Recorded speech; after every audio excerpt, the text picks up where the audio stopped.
bit of shepherding by Freem Bartlett. Goal. It's a goal. No. Yes, it is. Boots in towards goal. He's got Hudson. Centering kick for Brownless. Sets himself. Ablett's marked it. You watch the fight, Doug. I'll watch the footy. Lockett. Left foot. Look at that big pack of players. Great mark to Royce Hart. Compton picks up the ball, slams it goal, and puts it through. Sheldon picks it up, runs it on open goal. Who's there? Schimmelbusch and Bremner. In comes Egan Knight. Takes the magnificent mark right over the top. On ABC Radio and ABC Grandstand Digital. Oh, there's the siren. This is Vintage Grandstand.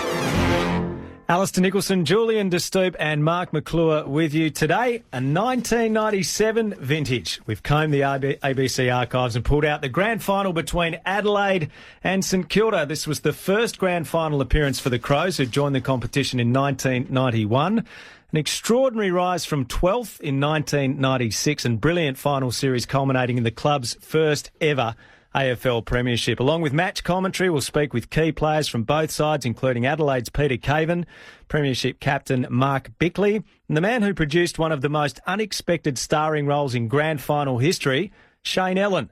Former St Kilda stars Ozzie Jones and Nathan Burke will also join us on the program today. Jules De Stoop, great to have your company. Hello, Al. Sellers, great to be here and looking outside. Not a bad day not to be sitting on the boundary just quietly, so nice to be looking back at 1997. Great year for the Crows, Sellers. They'd had that opportunity in 93 when they were beaten by Essendon in the prelim. Got their opportunity again in 1997 and made the most of it. Yeah, they certainly did. And both coaches were coached by Ron Barassi. When you think about it, in the 77 grand final, and Malcolm played in 75. That was Stanell's first premiership as a player, and he played for Melbourne for so many years as a captain. Went across, and all of a sudden, the disciples of Barassi are extraordinary when you think about how many have come through and coached John Nichols, Alex Zelenko, all those sorts of guys around the place. So it has a powerful message, that Barassi message, and they both make the grand final. St Kilda hardly ever make a grand final. They've only won one premiership, as we well know, and this was going to be their next, because they finished on top of the ladder and they were suspected to actually win this, and unfortunately for them there was a couple of moves made by Malcolm Blight that were very, very influential to winning this game. And 97, both clubs started really slowly. Saints lost 4 of their first 5. The Crows lost the opening showdown to Port. So both coaches under pressure. I remember it was a game at Waverley between St Kilda and Melbourne in round 6. I think the Saints were 1-4. There was talk Stan Elsa get sacked if they lost that game. They won in the end, Joseph Gutnick basically sacked Neil Balme at half-time. They lost that game. And Stan survived, and they hardly lost another game for the year. It was an extraordinary turnaround. Well, they only won 15 games. Now, the top of the ladder doesn't win 15 games. It's the lowest ever. Ever, yeah. Well, usually around 19, 18, 19, 15. And there was a few teams on 15. There was 2 on 15 and a couple on 14, and had 10 to make the 8. Yeah, Brisbane Lions made the 8 with 10 wins and a draw that season. St Kilda 15-7, Geelong 15-7 occupied the top 2 spots. The Western Bulldogs, many thought this would be the Bulldogs' year, and they had that heartbreaking loss by 2 points to the Crows in the preliminary final. And our producer Roger Aldridge is even wincing as we refer He's not to over it yet. This is when coaches actually coached. They actually made the moves. They didn't have people with computers sitting beside them, 25 of them there, hanging on to, and what are we going to do here next? It was actually gut feel. How are we going to win this game? And this is when it was all about in the 90s. It was the magnificent era, I reckon, of all. A few of the fast facts from the season of 1997, Sellers and Jules. Robert Harvey won the Brownlow medal, but of course this was the year that Chris Grant polled the most votes in the Brownlow medal, but for that elbow on Nick Holland, he was rubbed out and ineligible. Tony Modra. Ian Collins called that, man. It wasn't just the fact he got rubbed out, it was the way it happened. Ian Collins He came over the top. Yep. Yeah. You He look deserved at it now, a week, though. You look If at you it look at the now and you incident, say, he deserved it. Because I remember as a kid at the time, I thought, how on earth have they rubbed Chris Grant out for that? That's robbery. He should have won the Brownlow medal. Now, if you look back at the footage by modern standards, they're probably worth a couple of weeks. In the 80s, there would have been play on and clap him. Just wait for the square up later on, Sellers. Correct. In terms of the Coleman medal, Tony Modra becomes the first ever Adelaide player to win the Coleman medal. He kicked 81 goals in the home and away season. Tragically, after suffering from a knee bursa for the large portion of the back end of the season, he did his good knee in the preliminary final against the Western Bulldogs. Mark Rasciuto in the Brownlow medal had polled 18 votes in 14 games. He gets injured late in the year and can't play in the final series as well. So there are a couple of the stories coming through that year of 1997 that ultimately culminated in the Adelaide Crows' first ever premiership, and we'll be replaying each quarter of the match very shortly. The ABC call of the match will be coming your way. But before we get to that, we're going to speak in a moment to Peter Caven, who was a key part of the Adelaide Crows premiership-winning teams of 1997 and 1998. Great to have you with us, Peter, on Vintage Grandstand today. How are you? Yeah, not too bad. Thanks very much. Thanks for joining us. I mean, you must have so many fond memories looking back on this time for the Adelaide Crows. You went back-to-back, but firstly, that first ever AFL premiership that the club won. Can you describe how much that meant to everyone associated with it? Oh, it was a relief, really, when the final siren went. But I suppose having, for myself, coming from a couple of other clubs, but then landing at Adelaide and being lucky enough to get there, they'd sort of been underachievers early on. And there was a lot of easy to knock, but when Blighty came, he just made the game fun again, and it was, it was just we were so excited for everyone associated, in the state, and everyone was so proud. They talk about when, we didn't actually get back to Adelaide that night, but they said that it was just going off in the streets of Adelaide that night when we won that first flag, and people still come up and talk to me about it, and it's one of their fondest memories. So you play the first final, wet and windy affair against the West Coast Eagles in Adelaide. This is a match, though, that had to be pushed back, didn't it? Because you were originally slated to play on the Saturday night, but because of the coverage of Princess Diana's funeral, your first match got pushed back to the Sunday? That's right. And we played West Coast. It was one of those really ugly sort of weather games. There was a strong breeze to one end, and it was a real sort of surreal feeling. That I remember that day. I was thinking, "Oh God!" I played on Fraser Gareth. I thought, "Oh my God!" It was like, he's a big boy. Yeah, the one out in the square and the wind blowing. It's like, oh great, But no, it was really just knocking those little Blighty put as a challenge, all the time. Sort of didn't talk about winning it all, just talked about getting invited back the next week. Said, we finish in front, we get invited back the next week, and that's how we break it down. Really, each week, just break it down, and you have a bit of a joke on a Monday when we come and go, hey, we've got invited, go back and play that game next week. Yeah. And then the following week you play against Geelong, a tight match you win by 8 points in Adelaide as well. And then the match that still to this day almost gets talked about more than the grand final itself in some circles, that miraculous comeback from over 5 goals down against the Western Bulldogs, even 24 points down with about 11 minutes to go in that game. Did that convince you that you were capable of achieving anything really, that you could come back under those circumstances and win a game against a very good team that year? That did give us a lot of faith in our own ability, and we were like being involved in the sporting clubs all my life. We were a really, really tight knit group, and it was that whole journey for that year. And games like that one at Geelong, with sometimes supporters think they got robbed because Colbert to get paid that mark running back, about 40 metres out in the last quarter. But it did galvanise us, the winning away, all those little things we were together. It gave us confidence, and we were just a super tight off the field and on the field. Now, from your perspective, and I know Rod Jamieson was running back to get the ball to kick it back into play, do you remember Tony Liberatore's kick at goal? All the Bulldogs, it's almost like the Wayne Harms incident, isn't it? All the Collingwood supporters say it was out of bounds, all the Carlton supporters say it wasn't. What about the Liberatore kick at goal? We don't care. You don't care, Sellers. I mean, it was very close. I mean, I thought, could go either way, I thought. But I was pretty relieved when they played it on. Oh, my God, brother. Peter, you mentioned Malcolm Blight there before. You played under, Robert Shaw at Fitzroy. You played under Barrass at Sydney. You mentioned he brought the fun back to footy, but just how different was Blighty compared to those couple of other coaches you played under? Oh, like he like, say that Geelong game, right? We were all, and I was superstitious in regards to doing things right and all that type of thing. And I was one of those guys, for a game of series, some folks can have a laugh and a chuckle, 5, 3 minutes before they run out, I'm sort of, get away from me, I'll do my own thing and put my serious head on. But Blighty would come in and we'd do a pre-game and he goes, "Oh, how exciting, it's going to be a shootout. We're playing Geelong tonight, they'll kick 20, we'll kick 21. And so it just gave you, just goes, wow, we're going to have to kick 21 goals. He just made it fun. He goes, if even early on, he broke the game down simple and taught us how to handle, how he wanted us to handle, how he wanted us to punch, how he wanted us to tackle. And, he goes, if you want to kick a barrel, but if it doesn't work, put it away, sort of thing. Brilliant. He wasn't an attacking coach, though, wasn't he? That's exactly what he was. He'd get you to run, he'd get his half-back flankers to start to move the ball really quickly and get the ball into the forward line as quick as you could.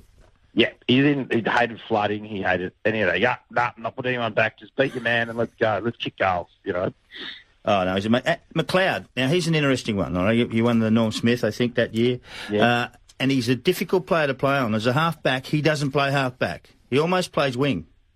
Yeah, well, he just reads the ball so well, and he's got elite speed, but he grew an extra leg in that year, really, and then continued to be a fantastic player over 300 games, But when there was big games to be played, he just stamped his authority on it.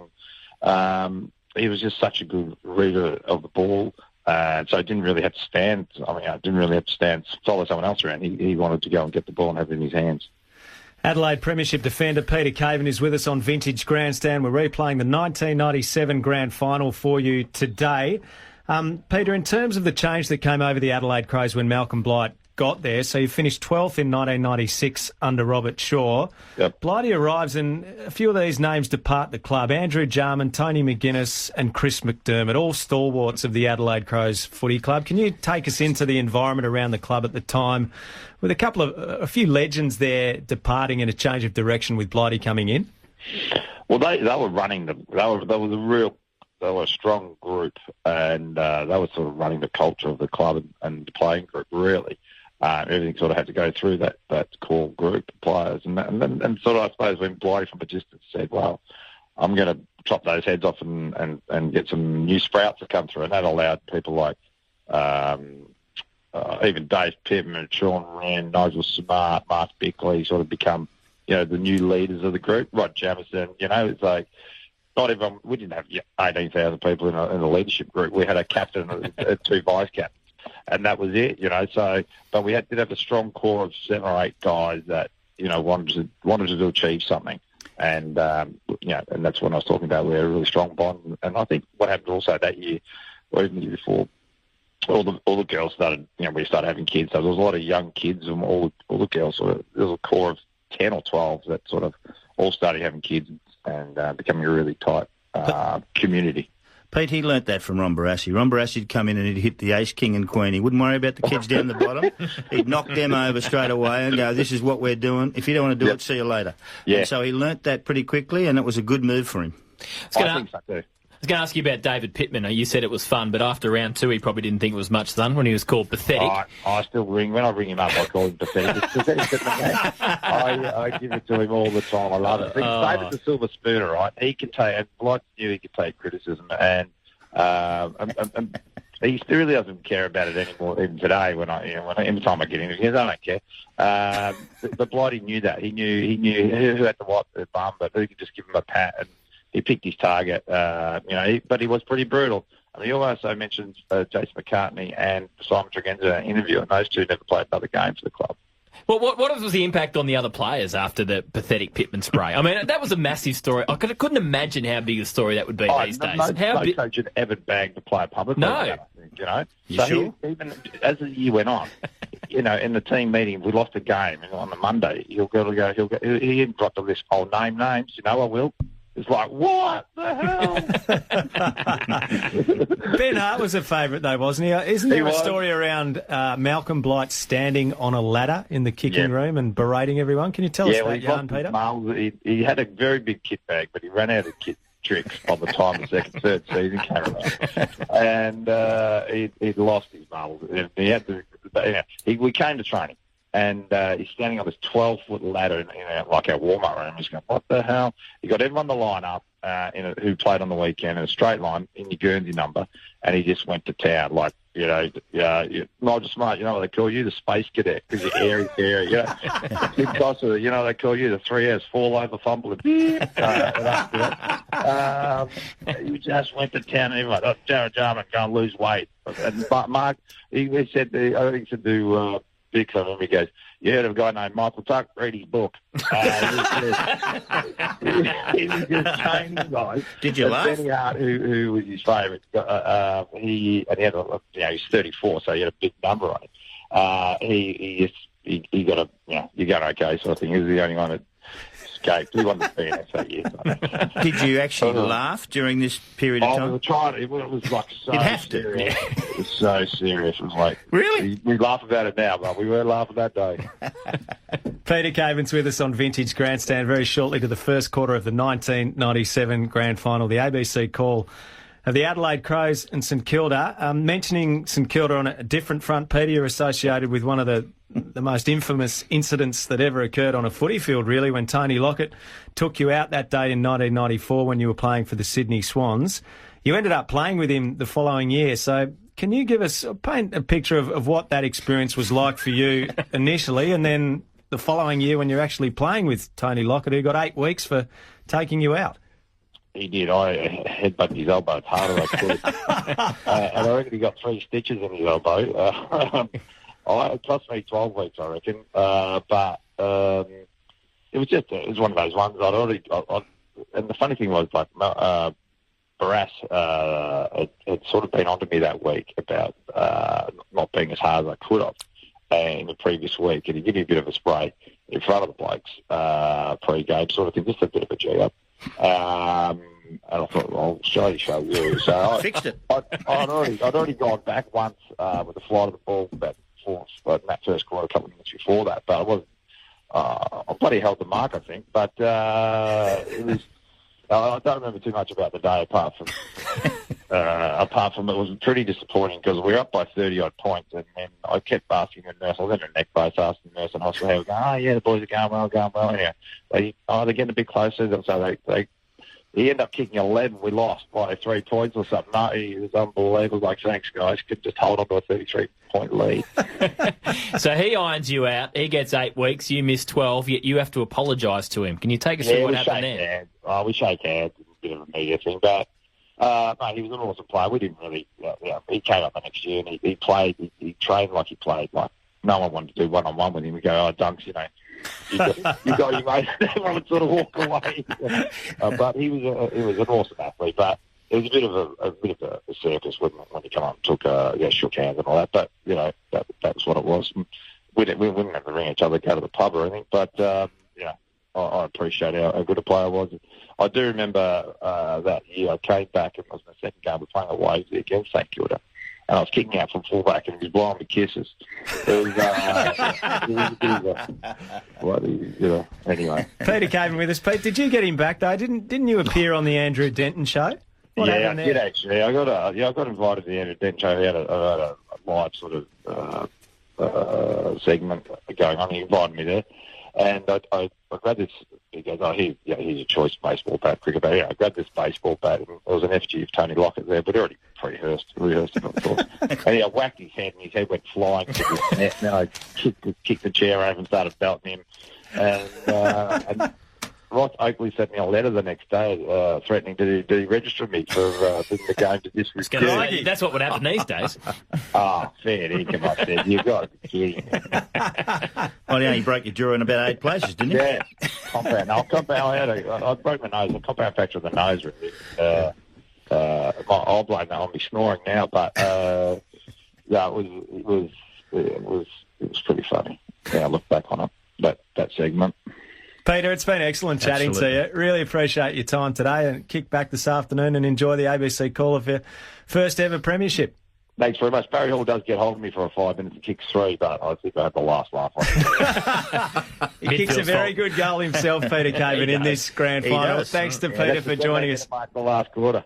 Good on you, mate. Stay tuned. Stay tuned. That's Peter Caven, dual premiership player with the Adelaide Crows on Vintage Grandstand. You're with Alistair Nicholson, Jules De Stoop and Mark McClure. Let's go to the first quarter of the 1997 Grand Final. We thought Wren might start at full forward. It's Shane Ellen starting at full forward on Jamie Shanahan. Pittman's at centre half back. Who's at centre half back, Regis? Pittman on low.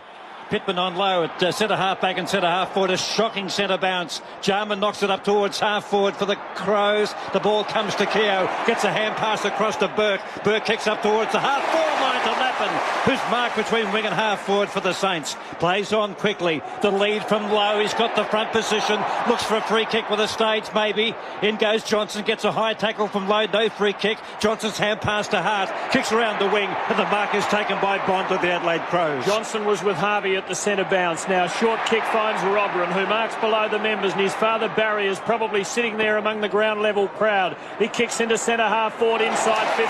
Shanahan outmanoeuvres Ellen. Shocking hand pass. Puts Hudson under the hammer. Bickley makes it tough for him, and eventually the St Kilda defence has to concede to the derision of the Crows supporters, and there must be a few because their booing echoed around the MCG. We are a minute in. The first score is a rush behind to Adelaide. Adelaide 1, St Kilda 0. Thompson picking up Jarman. Now Pickett beneath the big scoreboard at the MCG. To try and find someone to kick it to. Daniels gives him space out towards the cricketers' gate. He gave for Daniels and he just gets it. No, Rintoul. Good spoil late. I thought Daniels marked it. Rintoul came from the side and punched the ball away. He gets a high five there from Matty Connell. Adelaide Crows one behind. The Saints yet to score. 2 minutes grand final. Right forward pocket for Adelaide Crows. Smart brings it to the front. Connell tries to get a boot to it. Goes to ground. The ball hand passing towards the goal square. Punched away by Zilla. Out towards centre half back. Picked up by Costa. Maybe the first goal of the grand final. No. It's tight. Conversation between the goal and boundary, and the goal says it was on my side and are behind the Adelaide Crows. They're two behind. St Kilda yet to score. Peckett to put it back into play. Saints under early pressure and just making a couple of errors in the heat of the moment. He goes for Daniels, who can't mark, and he's surrounded. Mopped up by Jarman. The assassin goes for goal and hits the post. And the Crows have started as they did last week with a flurry of behinds. They've kicked 3 of them. One of them rushed, admittedly. In the first 140 seconds of the grand final, St Kilda under early siege crackers. Yes, they're under a bit of pressure. The first final they've been a long time and they are under pressure. Now Pickett kicks to himself, runs around the man on the mark, runs to halfback. Allen brings him down. He's forced a hand pass. The ball might be taken away by a Saints player. No, it will eventually. And it goes back to Pickett, so he makes amends for some sloppy work, kicking in defence. And in the middle, the mark has been taken by McLeod. He plays on, marked by Robram, gets the hand pass to Jarman on the run. He eats these normally, but it's grand final day, and he doesn't eat this one. It's out to the right and through for a behind. A replica of last week, really, for the Adelaide Crows. Adelaide 4 behinds in 3 minutes, and the Saints will yet to go past probably half-forward flank. Barmy, too early to say this looks dangerous for the Saints? Oh, I think Adelaide have certainly started very well. They started very positively. They're putting a lot of pressure on the kickoffs, and they've got the ball back every time, which is and they've nearly got it now. It's a terrific Pickett mark. goes long, and Cook takes a fine mark in front of the flying Smart.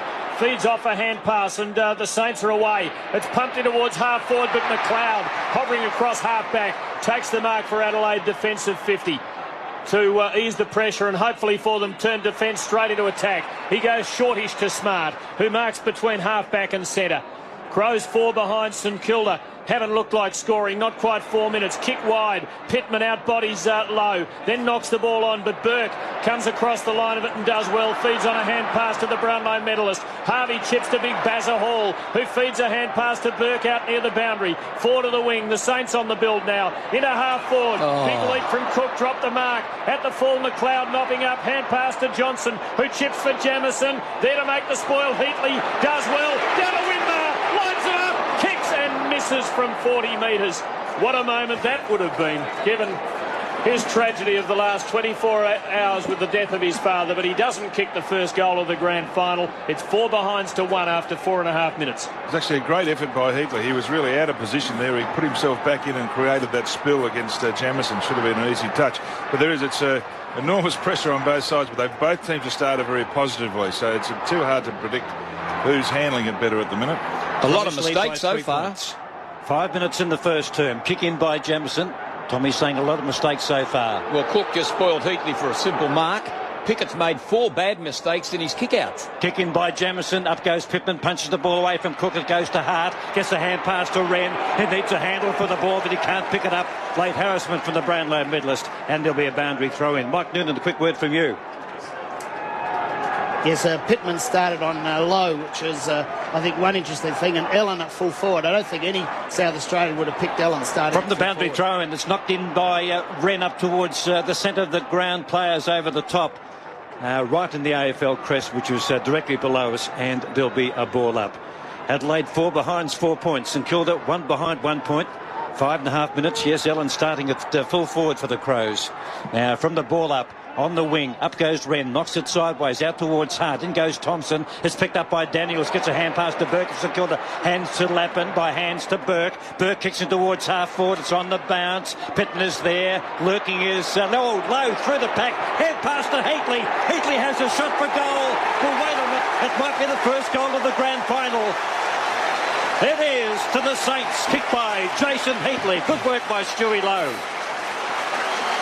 St Kilda 1-1-7, Adelaide 4 behind 4 points. Well, he's one of the most deadliest kicks I've ever seen, and he works at his caper every Tuesday, Thursday night, Monday night. He gets a bucket of balls and he kicks them at goal, and he's poised. But Stuart Lowe, a lovely shovel off, great team play. I might settle after that. Good goal. Jamieson has Heatley playing at full back, and Smart, the other flexible one, is up on half forward. Twin centre half forward effectively with Robran. The Saints, after a couple of minutes of early crisis, have the first goal to steady those nerves. 1-1 to 4 behinds. 6.5 minutes into the grand final. Let the ball up. Cook does well against Wren. Down towards Thompson. Jarman gets his body over the ball low and wins a free kick. And has had a bit of it early, so he is in the game, and that's a good sign for Adelaide. From just behind the centre circle, Jarman to put them into attack with his rapier-like kicking, always dangerous, but this is bad. And Aussie Jones, backing down from the wing, is able to take an uncontested mark for the Saints. 4 to the 50 over on the southern half-back flank. St Kilda going to the punt road end. Jones kicks for length. Here comes Hall, third in line. Flew but couldn't mark. Harvey dangerous when it hits the ground. Feeds on a hand pass. Finds a target in Keogh. Chips in board. Hall marks on his chest and plays on. Runs in towards half forward and hits Heatley with a perfect pass. 45 out. Just off directly in front. And he has been kicking these with ruthless efficiency. So a chance for him to have 2 in 8 minutes and the Saints to have an early break. Johnson picking up Harvey. Thompson picking up Jarman. Barry Hall's feeling good, I tell you what. Last week he ate his car. And he's ready to go today, I'm telling you. That wasn't even the main course. Now Heatley lines them up. This time it's a set shot. He's very good at them, but this is the grand final. In he comes. Will kick from right on the 50. About 49. On its way. Lovely looking kick. Out near the right goal post. The crowd like it. Goal. Jason Heatley has come from obscurity at the West Coast Eagles. He's kicked the first 2 of the grand final. The punters will have done well on that. 2-1-13 to 4 behinds after 8 minutes. Tommy Hafey. Yes, well, he looks a real class player, and he's going to cause a bit of trouble. May mean that Nigel Smart may have to go down, more or less take away what they did have at the start of the game, because so far, St Kilda's been able to get the ball to him with a hand pass and also with a lovely little pass, which I guess no full-back could have been able to cut off. The Saints 2 goals in 2 minutes. They lead 13 points to 4 from the centre bounce. It comes down and taken away by Costa, who kicks the ball up towards half forward. And diving mark has been taken by Ellen, about 45 metres out from goal, coming out in front of Jamie Shanahan. He's just a few degrees off dead centre, kicking to the main scoreboard end. This is the crucial kick, isn't it? Without the, not always the full forward, but the real full forwards like Heatley will kick these, and that's what keeps them in the game. He's kicked 14 league goals in 45 games. That's a surprise at full forward. From 45 metres, he has kicked another one. Added to that, straight through the middle. A beautifully weighted kick.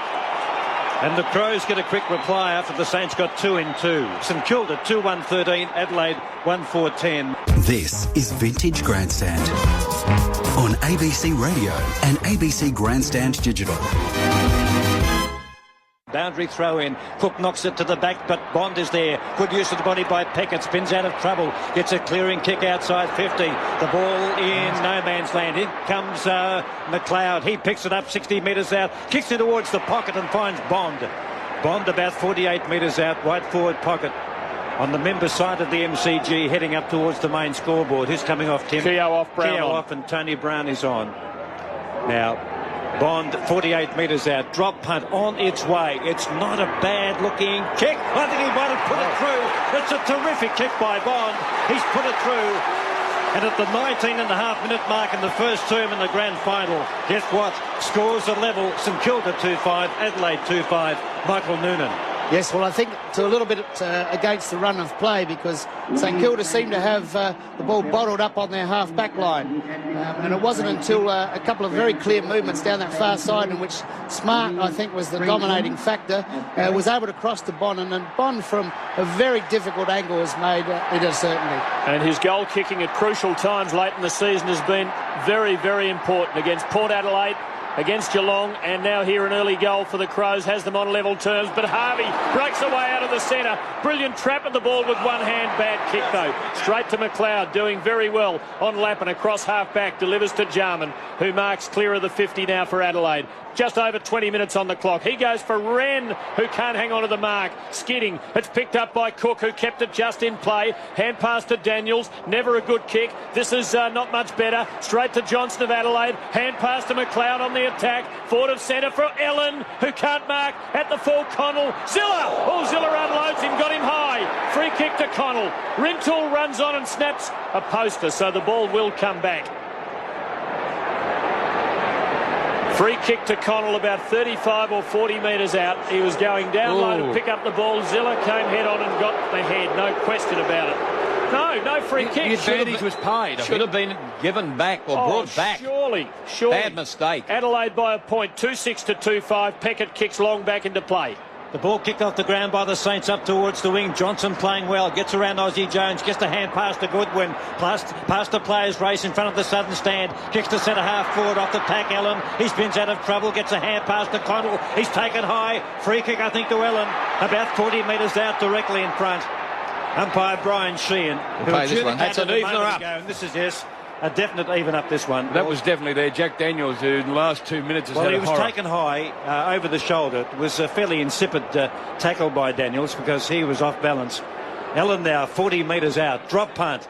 On its way, straight through the middle, and the Crows hit the front in the grand final. They lead by a goal.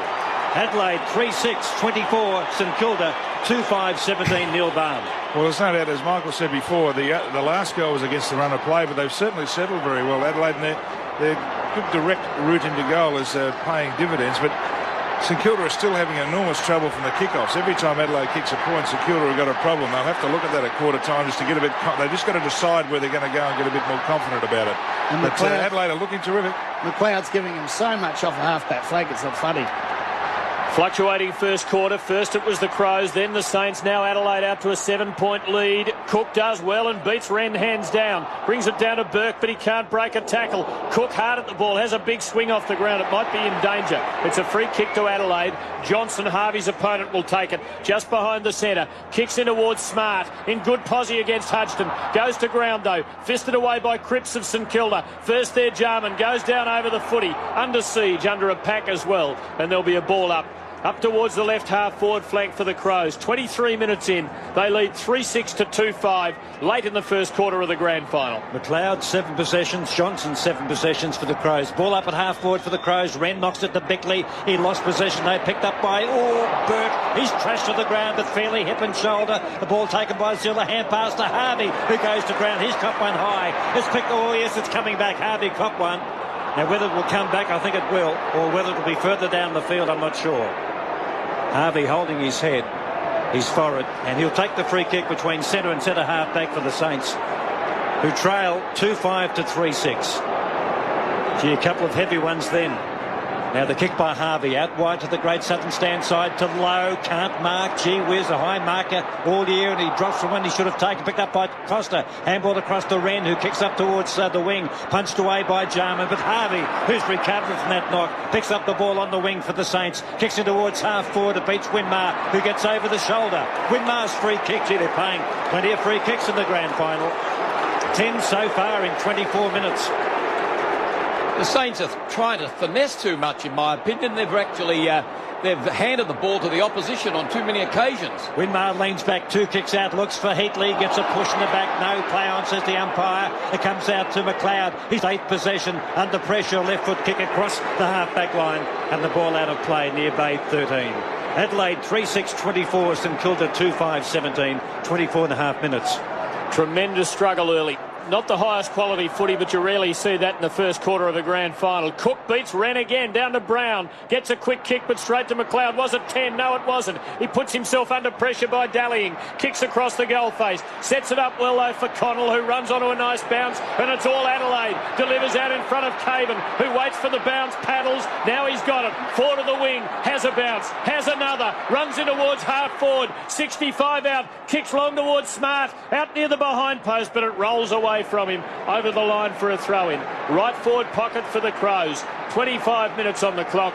Adelaide 3-6, St Kilda 2-5. Matthew coming off and Keogh coming on. A boundary throw-in, right forward pocket for the Crows.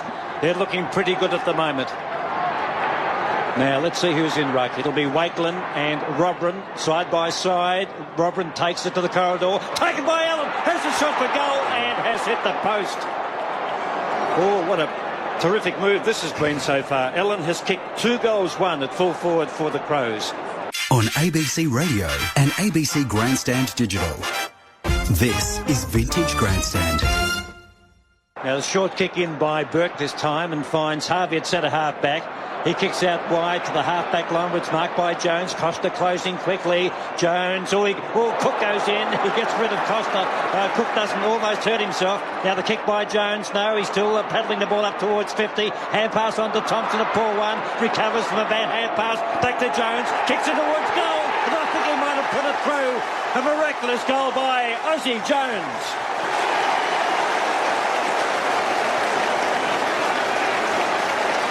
He must have run 3/4 the length of the MCG to seal that one close on quarter time. St Kilda 3-6 trail, Adelaide 3-8 Newbarn. Well, that was exhilarating, but they're all or nothing from the kick-off. Either Adelaide gets it or they kick a goal, but it's a terrific effort to Shepherd, or there was a miss Shepherd, then Cook made the Shepherd. Jones mucked around with it a bit, but came inside and finished up getting the ball back off Thompson to kick a beautiful goal. It was one-man effort. Jamison off. Does that look like an injury, Mike? He's injured, and Hart's gone back to full back. And James comes on. At the bounce, Wren just gets the better of it. Johnson knocks it on. Brown knocks it back to the circle for St Kilda. Jarman a quick hand pass to nobody. Connell fists it. 20 metres for Adelaide. But little Aussie, who kicked that goal, gets back and picks up. Swings it very high and wide. Out towards the boundary, just forward of the wing. Winmar favoured by the bounce here against Edwards. Gets a quick kick towards Lowe. Can't mark it low down. Saints have the numbers. Big haul over the ball. Sweeps a hand pass. Hoping for Winmar, doesn't hit him. Thompson in bravely for the Saints. Outnumbered though. Jarman does well. Gets off a hand pass to Costa. He sweeps it to Bickley. Just behind the centre. Low pass into Smart. Not low enough. Clears his fingertips. At the back, Rintoul. Paddles to Bickley. Can't beat the tackle. Hand pass to Robran. Can't collect at the first go. Has another. Can't pick it up. Under siege now. Paddle away by Cripps. Out towards Harvey near the boundary. Backwards to Burke. He tunnels a little hand pass to Ziller. Ziller over the top to Harvey, and the Saints rebound. Breaks clear off half-back and kicks up towards the wing where it's marked by Wren. 32 minutes in the term. Wren is marked wide of centre. Adelaide 3-8, St Kilda 3-6. Now Wren sits it up, but it doesn't matter. It's quarter time in the grand final. A big scoring quarter. We've had 11, 17, 20 scoring shots in 32 minutes and 6 seconds of play. Adelaide 3-8-26. St Kilda 3-6-24. Vintage Grandstand on ABC Radio and ABC Grandstand Digital. Nice to have you with us wherever you're listening around the country to Vintage Grandstand. It's quarter time in our ABC replay of the 97 grand final. and it's the Crows leading by 2 points. Alistair Nicholson, Jules de Stoop and Mark McClure with you. Good start there from the Saints and Jason Heatley, an interesting story. Nathan Burke's going to join us in just a moment. He'd only played a couple of games before he arrived for the Eagles. and he'd kicked 74 goals in that season, including the first 2 goals of that grand final. But Adelaide, as they'd been the previous week against the Western Bulldogs, inaccurate early on. Nathan Burke, an absolute champion of the St Kilda Football Club. He went on to play 323 games, 3 best and fairest, 4 All-Australians, played for Victoria on 11 occasions, and a great friend of ours here at ABC Grandstand. He's been kind enough to join us. Hello, Burkie. Hello, gentlemen. I'd love to be talking to you in better circumstances. Well, where are you? Thanks for giving me a call. No, good to chat to you, Burkie. You're the co-captain of the Saints that year, and an interesting year for the St Kilda Football Club. You win the minor premiership, 15 wins, 7 losses, and fair to say you went into that grand final against the Crows as the favourite. What do you remember about the build-up to the 97 grand final? It was big, as you can imagine. The St Kilda supporters hadn't had a lot to cheer about for about 30-odd years. So, to me, it was just amazing to see driving down the Bayside area, and all the shops had the red, white and streamers, and people had painted their fences red, white and black, and just the way that it captured the whole Moorabbin area St Kilda community. To me, that was special. That really struck me, because I hadn't sort of come across that before. And then you get the crowds at training and everything else, and the parade through the city. So that's not something that happens to you every single week. So when you're looking back now, as you'll get to, the game doesn't pan out too well, but they're certainly really good memories. Started well, though, Burkie. Jason Heatley, we were just talking about, kicks the first 2 goals of the game, and it was a real revelation for your team that year. And a young Barry Hall as well, who we'll hear in the second quarter, having quite the impact too. Did you feel like they sort of rounded out your team pretty well, those new additions in the forward line that year, along with Spider Everett, obviously, who didn't play in the grand final but had a good year, kicking 40-odd goals as well?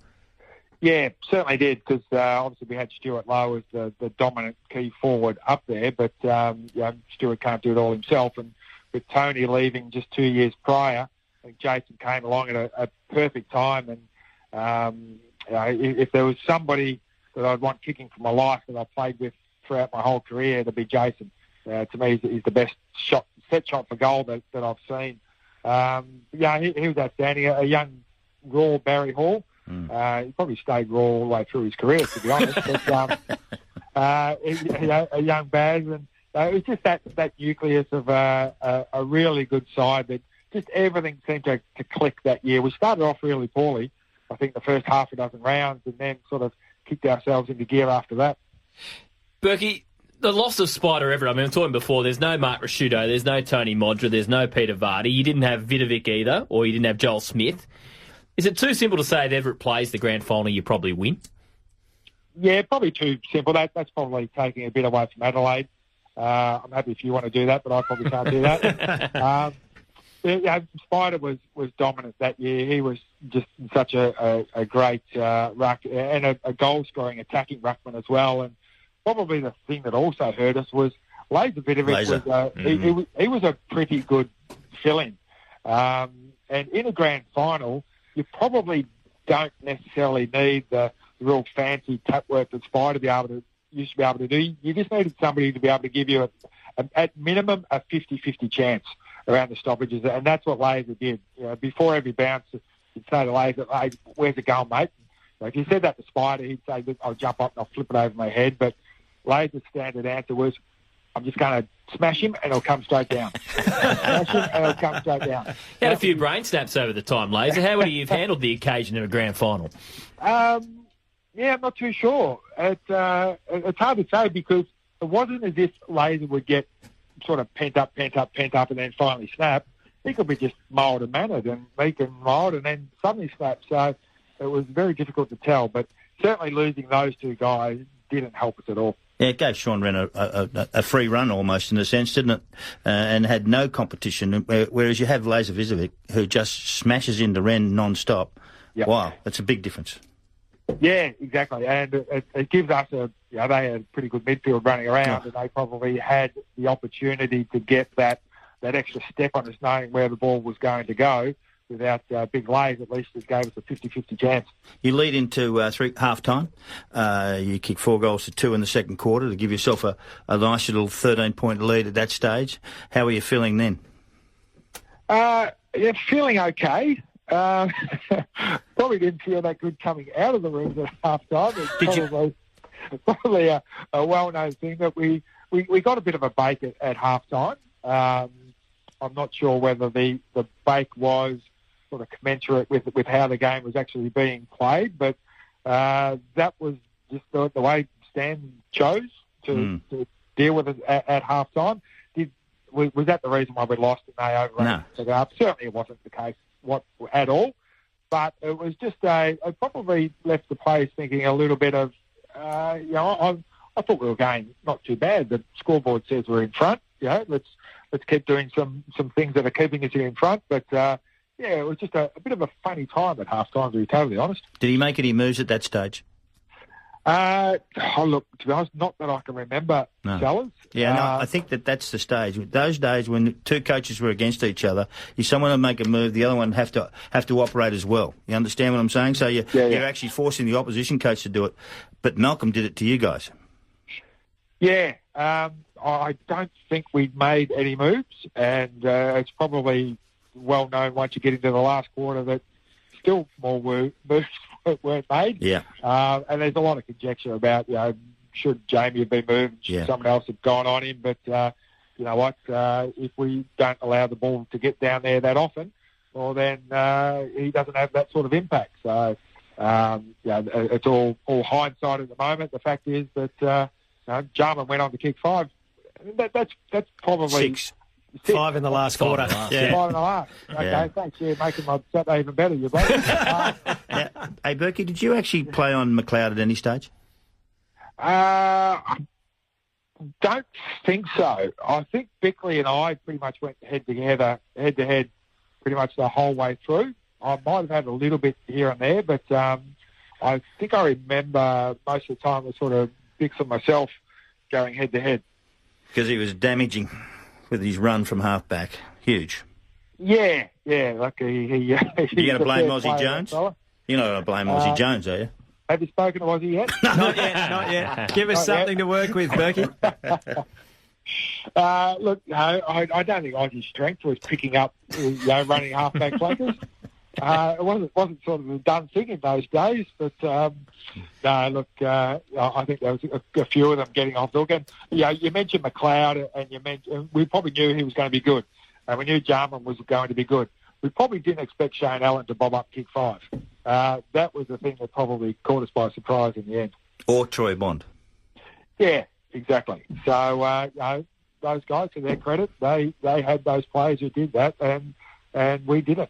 Nathan Burke's with us, the St Kilda champion on Vintage Grandstand. We're recapping the 1997 Grand Final, the Crows' first ever premiership. Berkey, we heard one of the goals of the season, one of the great Grand Final goals just moments ago, kicked by Aussie Jones, but you kicked it in, didn't you? You kicked it in to get that passage of play started.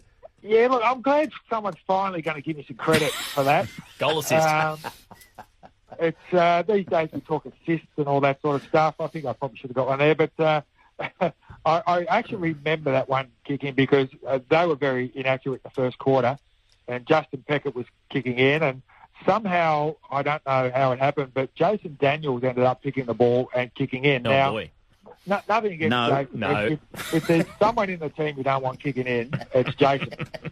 And so, sort of taking a bit of a leadership role, probably the second last person they want kicking the ball in is me, but between Jason and myself, I thought I'd take it on. So I ended up kicking the ball in. And how far? I think it was a good accurate 30. With a barrel? I played on and got up to 30.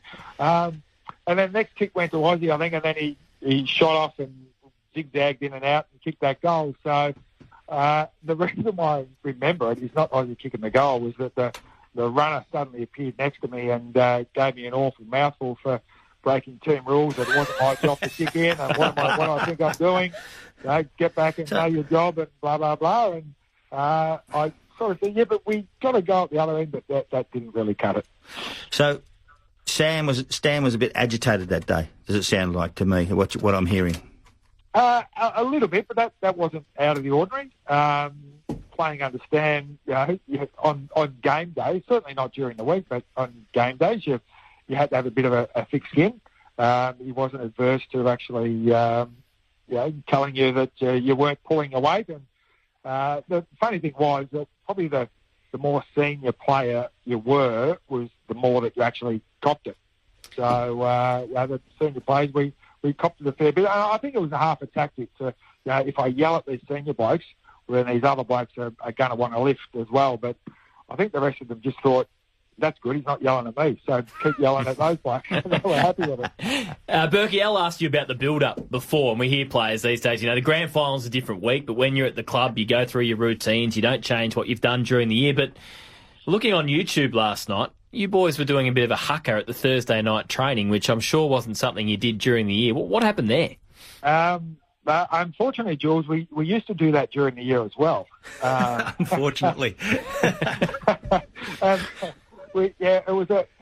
Stan got it from the NFL, where the players would all line up and we'd sort of run up and down on the spot really quickly, and he'd point in different directions. We had to move and up, down on the ground and up again, and making funny noises as we did it. And we used to do it every now and again. Stan would pull it out. Probably the worst one we did was we trained at Denby Park once, and we had to run back to Moorabbin, and we stopped and did it in the medium strip in the middle of the Nepean Highway once. So that was how does it go, Berkey? Stan was he was on one side of the Nepean Highway, and we were in the middle, and he's blowing his whistle backwards and forwards, and we had to move up and down, and got a few honks of the horn. But this particular night, just before the grand final, in front of a big crowd, Stan disappeared off the track for a minute or two, and we were just milling around. And we normally finish with something like that, put on a bit of a show. And Stan came walking out with a handful of Spider Everett headbands that he'd gone into the gift shop and grabbed a handful of headbands. And me being fairly switched on, I sort of did a quick maths and thought, hey, how many in his hand and how many of us players, if I hang out to the back or go and get a drink, I'm going to miss out on getting one of these. So he made us put the headbands on, and we did our version of the haka in front of the crowd, and the crowd loved it. I can't say all the players loved it, but that was just a folklore part of an exciting grand final week. Give us a little rendition, will you? No, we basically just grunted. Just made it up. When we had to run on the spot. When he pointed to the left, we had to give it a and to the left. And then he pointed to the right, we give it a. What about did it help you actually play? Yeah, no, I can't say it did. But no, it's just one of the things that you like doing. And understand. Brought all the boys together, a bit of fun. Yeah. Nathan Burke's with us on Vintage Grandstand. We've got news coming up shortly, and then we'll be replaying the second quarter of the match, which is another productive one for the Saints in this grand final. But Berkey, the grand final parade, can you take us inside a few of Stan's tactics around what you should and shouldn't be doing at the grand final parade? Yes, that was eventful. We got a bus into the arts centre, I think, where we started from Moorabbin. We had a police escort, which was quite exciting. And we got there and just about to hop in the car. It was a quite sunny day, and a few of the boys had sunnies on. And Stan got us all together, and he sticks out that bottom jaw and says, "Sunglasses off." And yeah, okay. Why is that? He said, whenever you see an Adelaide player, I want them to look in your eyes. Look in your eyes, and they'll know you're serious.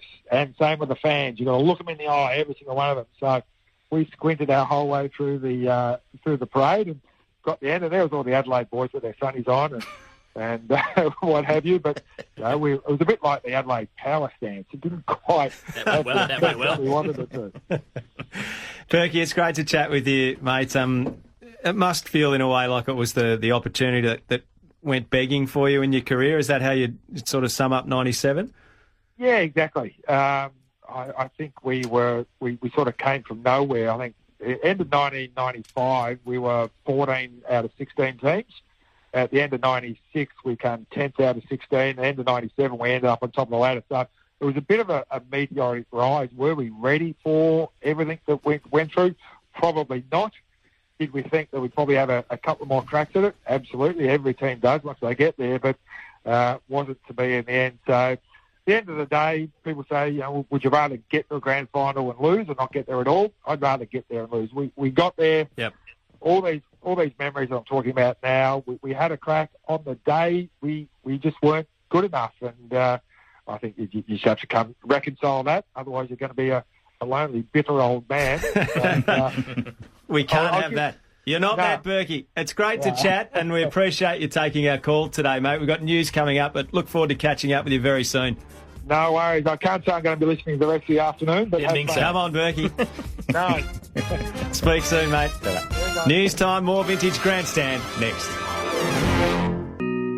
I'm in utter shock, probably like in a war zone. When disaster strikes, things are starting to get a little bit serious here. When you need information, we've had evacuation notices go out for Carisbrook, for Rochester. Turn to a calm, concise voice. To Loddon Weir, move to higher ground there. At the scene. Sandbags are our only form of defence. On location. Sort of went outside after we looked, had a bit of a cry, and then we were like, we need help. Stay connected with your emergency broadcaster, ABC Radio.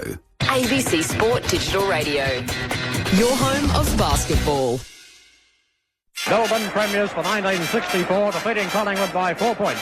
Burke is streaking downfield with the ball, drives it right up in front of goal. There's Hassaman setting himself for the mark and bringing it down. The dual Bradley Medless, Keith Gregg hasn't moved. 151 coming up for Hudson. He kicked into the man on the mark. He kicked into the man on the mark and it's out of bounds. On ABC Radio and ABC Grandstand Digital, this is Vintage Grandstand. Good to have you with us. Alistair Nicholson, Mark McClure and Jules de Stoop with you for Vintage Grandstand. Hope you're enjoying the coverage of the 97 Grand Final. We've gone to the ABC archives, pulled out the call, and we'll be bringing you the second quarter in just a moment. You can get in touch with us on the SMS number 0437 774 774. Send us a text. Let us know your memories of the 97 decider, or if you're enjoying reliving it with us, love to know your name and where you're listening to our coverage from. 0437 774 774. We've heard from Peter Caven and Nathan Burke. Shortly, one of the big surprise packets of any grand final ever. Shane Ellen kicked 5 goals in the grand final of 97. He's going to join us later on. Aussie Jones as well, and the premiership captain of the Adelaide Crows, Mark Bickley. So that's coming up on Vintage Grandstand, but now we'll take you back to the second quarter. It's the Adelaide Crows leading by 2 points at the start of the second term. Your call team, Tim Lane and also Peter Booth alongside Swan Mackay, Neil Baum, Peter Knights, Crackers Keenan, Tommy Hafey and Mike Noonan. The MCG packed for the grand final. And a tremendous start. It really looks as though this could be a very, very tight game. Had to throw in Wren on top again. Down to Bickley, but tackled strongly. Brought down. Pack, ball up. So not much happening as it's oscillated on either side of the centre line at the moment. Just a few metres the Crows' way. Yes, between wing and centre in front of the Great Southern Stand. Umpire Kennedy bounces again. Thumped by Wren 15 metres further up the field. Picked up by Aussie Jones at St Kilda. Hand pass to Bickley. Bickley spins out of trouble. Good tackle there from Burke. Forced a hand pass quickly. Picked up by Johnson. Hand pass to Wren of the Crows. Kicks it towards centre half forward. Ball punched away by Wakeland. Picked up by Hudson. Hand pass it the wrong way. Zilla there for St Kilda. Hand pass across to his teammate in Shanahan. Clears the ball out towards the half-back flank, and the mark is taken by Peckett. He's got half the ground. He's had 2 bounces. Runs around the members' wing. Has 3 bounces. Has 4. Now, sometimes they can't deliver after a long run. Well, he doesn't by foot. By hand gives it to Keogh. By hand gives it to Hall. Hall from 50. It's a big kick by Bezza. He's kicked it long, and he's kicked it straight, and he's kicked it through.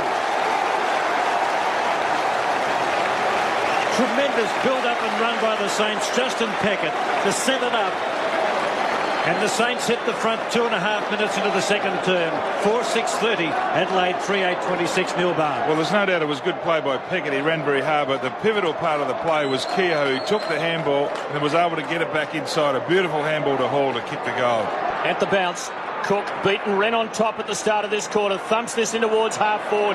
Jones has started very well though, and he mops up for the Saints. Pumps a left-hander to Daniels, who gives it off to Jones. Southern wing now. Low left footer spearing to Heatley. Can't quite pick it up low down, and it ricochets off him over the boundary line. But the players races over on the southern side. St Kilda's rooms over there. The new state-of-the-art ones. The Crows using the old rooms, having lost the toss at the Carbine Club lunch during the week. At the throw-in, Wren and Cook jostle. Neither stands on his feet. It comes to the back. Now Cook's got it. Pulled off his kick, though. Spills St Kilda's way. Harvey brought down. Hand pass off to Heatley. Well tackled by Jarman. Ball spills. Thompson, hand pass to nobody. Saints go back. Harvey's got it now to Winmar. 65 out. Goes for Hall. And Big Bassett, who kicked that goal a moment ago, can have a shot from 45 metres. That was the kick of a mule. He could have run when he had that running shot, but in fact he opted to kick from outside 50 and kicked a monster goal. What about the pass from Winmar? That's just sheer talent. One step, bang. Hall lines them up. 8 possessions, Hall. And also a very strong menacing shepherd on Sean Wren late in the first quarter. In he comes from 50. A little bit of hook, but it holds up. And Barry Hall has his second goal. And the Saints have a 10-point lead in the grand final, 5-6-36. Adelaide 3-0-26. Mike Noonan. Yes, I think it's all started from that move of Peckett's that came down. I think Neil mentioned the superb handball inside from Keogh. All of a sudden, the Saints are alive. The momentum's totally back with them.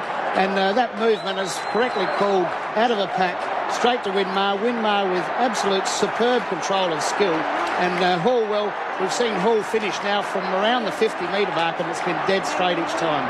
Hall, 2 goals in about 75 seconds in the grand final. 5-6-3-8. The Saints in front. Centre bounce won by Cook. Taken by Harvey. Claimed by Jarman. Harvey gets a hand pass away to Keogh. He goes back in towards that middle centre circle. Players over the top. And there'll be another ball up. St Kilda 5-6. Adelaide 3-8. Tommy, a quick word from you. Well, this is an important one because Adelaide have got to get back the ball down to get a goal because they've got a couple against them in this particular quarter. From the ball up, both the ruckman miss it. Picked up by Keogh. Hand pass to Burke. Didn't find its target. Picked up by Wren. Harris out of it. Keogh goes back. Good second effort. 45 metres out. They might run it home. Hall's mark for the St Kilda side. Between the goal and behind post. He plays on. Stumbles. And the umpire says no. Big Barry, you've got to go back and take your kick, and I think he's pretty pleased about that because he went to play on chickishly, lost his footing, and Caven was heading towards him. Here was the man on the mark. Hall, left forward pocket. He's on his right side, though, beneath the big scoreboard at the MCG. If he kicks it, it'll be 3 goals in about 2.5 minutes. Wren's coming off. Wren's off. Wren's off. So my observation at quarter time might have been spot on, Crackers. Now the kick by Hall. Can he kick 3 in about 3 minutes? Kicks towards goal. He's put it through. He likes it, but we'll wait on it officially. It's a goal to Barry Hall. 3 goals this quarter. 3 in 3 minutes. This is Vintage Grandstand on ABC Radio and ABC Grandstand Digital. Boundary throw in, Robran and Wakeland. Robran knocks it a second time, a third time. Wasn't effective, goes to Hudson. Hand passes to a teammate who's collared. Couldn't see who it was in the pack. And there might be another ball up in a moment. In comes Zilla and Costa. Costa gets out of trouble. No, he's caught. Will he be penalised? We'll wait and see. No, the umpire will say no. As Zilla says, what about a free kick? Umpire Hayden Kennedy. A ball up in front of goal. 30 out for the Adelaide Crows. From the ball up, 50-50, although Robin does knock it closer towards goal to Bond, who gives a hand pass to Bickley. A left foot snap by Bickley. He might have put it through for the Crows. A mighty effort if he did. Yes, he's kicked it. Samson, was it? Goodwin. It was Goodwin. Goodwin has kicked the goal from 25 metres out. And the Adelaide Crows get their 4th. They're 4-8-32. St Kilda 6-7-43. Mike Noonan. Yes, Malcolm's got a little bit of a problem at centre-half back. I don't think the Pittman experiment's working. You'd like to see Pittman go in and do the rucking. Caven, I think, should play centre-half back so that he can do that running off the play because Hall's dominated in that position. And when you see that play just then, it was all related to Robin's being able to hit the ball from a throwdown. Ruckman share it. Johnson steals it for Adelaide, pumps them forward, but Peckett jostles, out bodies Bond and takes a mark. Sits it up. Oh, it's high. It's awkward for Burke. Jarman comes over the top, but the outriders are all St Kilda. Harvey mops up, kicks towards Lowe's lead, and he takes a mark on his chest. Just forward of the wing members' side. We'll kick the Saints in towards half forward as we approach the 14-minute mark. Burke leads and then doubles back. Lowe kicks long to within about 40. Hall is there. Oh, hugely. Edwards. 2 grabs, couldn't quite hang on. Hall hits the ball hard. Shrugs a tackle. Bombards towards goal. Sprays it out to the pocket. 2-on-1 Adelaide. Covering it out near the boundary, and James sees it over. Throw in left forward pocket for the Saints. 14 minutes in. St Kilda 6-7-43, Adelaide 4-8-32. Second term, 14 minutes in. Stewie Lowe taking his first mark midway through the second quarter. From the throw-in, Keating and Lowe. Keating brings it to the front. Hand pass over the top. Winmar's there and goes Edwards. Winmar tackled by Keating. Ball they call, says Darren Jum to umpire Sheehan. And there'll be a ball up about 20 metres away from St Kilda's goal. They lead 6-7-43, Adelaide 4-8-32. Umpire Sheehan to bounce the ball at the main scoreboard end. Heatley goes up, takes the ball out of the air. Oh, it kicks into the body of a player, of an Adelaide's Crows player, and the ball limps through for behind to St Kilda. Kicked by Heatley, his tally 2 goals 3 in this grand final so far. The Saints are 6-8-44, Adelaide 4-8-32. Now Hart, for the second time, holding the ball overhead before kicking in. I think last time he did it was a long ball. Straight down the middle. This time he does go long, just to the other side, and Caven marks it. Got himself in just the right position. It was a magnificent kick from Hart, and Caven forward of half back. Played on, tackled from behind by Lowe. Gets his kick to the wing. Front position Costa, spoiled from Jones. Over the boundary for a throw-in, right on the wing. Well, St Kilda are picking up at the kickoffs, which doesn't make any sense at all. They're virtually giving the ball up and committing suicide doing that. 6-8 to 4-8, 15.5 minutes. Sirakovsky gets the tap, but McLeod runs onto it. Well tackled by Daniels. Gets a hand pass, though, as he's slung in towards half forward.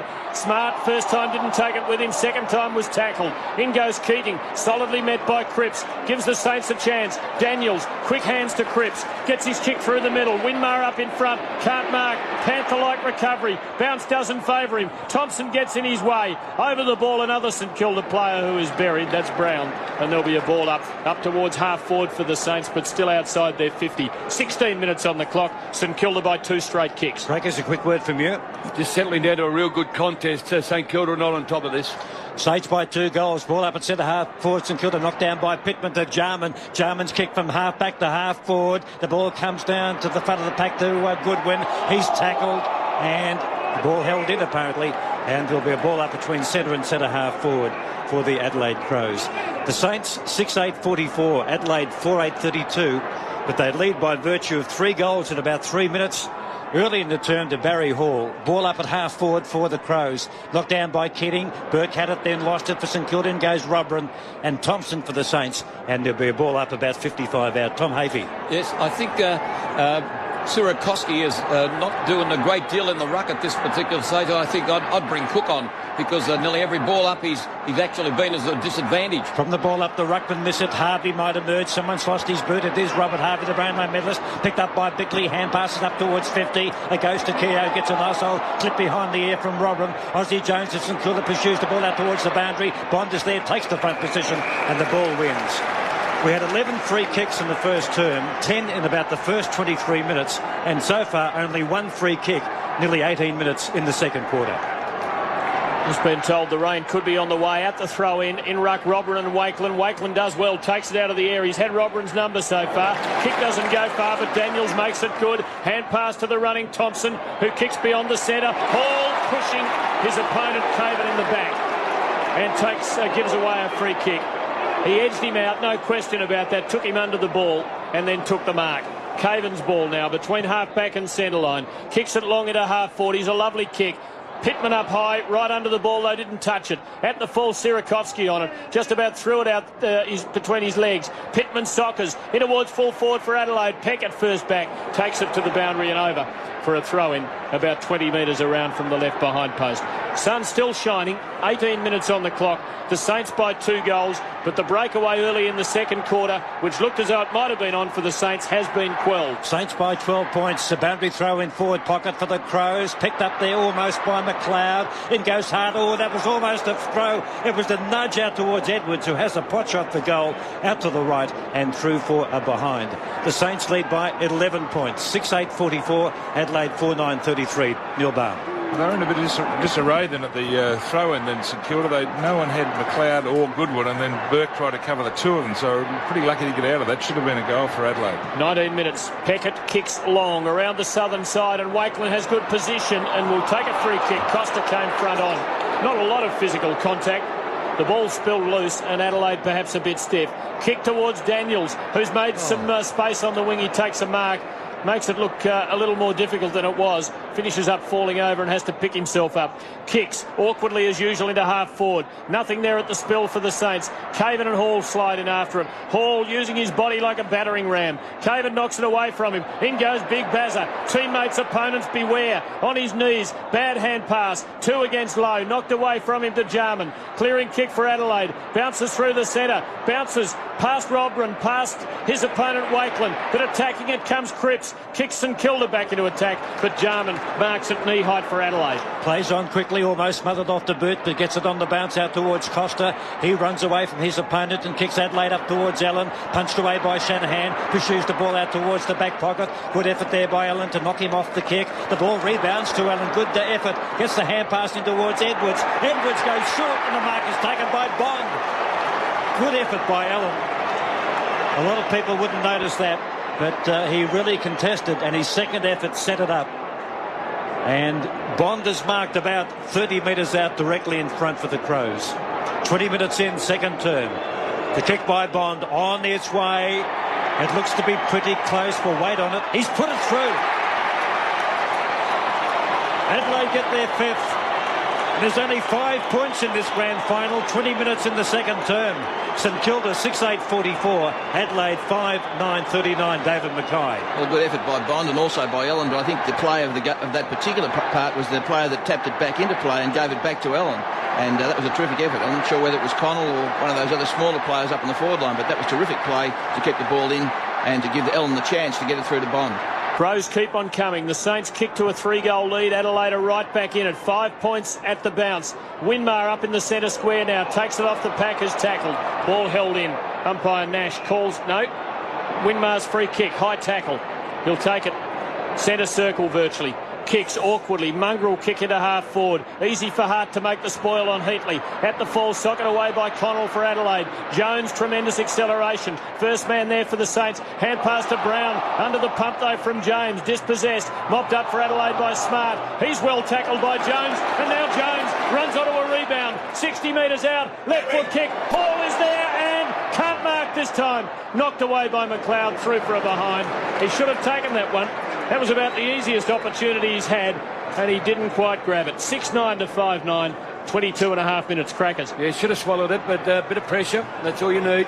Kick in by Hart around the member side from beneath the big scoreboard, and a chance for Goodwin. Couldn't mark the ball. Kicks the ball up towards the wing position. Another player couldn't mark it. That was Rintoul. But Thompson, who's played a good game over, runs the ball. Picked up by Sirakovsky. Gets the hand pass to Cripps. Gets a hand pass to Hall of St Kilda. He's tackled there by Robin. Forced a hand pass quickly. Picked up by Keogh. Gets it down to Burke. Burke gives it to Zilla. Zilla of the Saints. 40 metres out. Has a shot on the run. And it goes out to the left.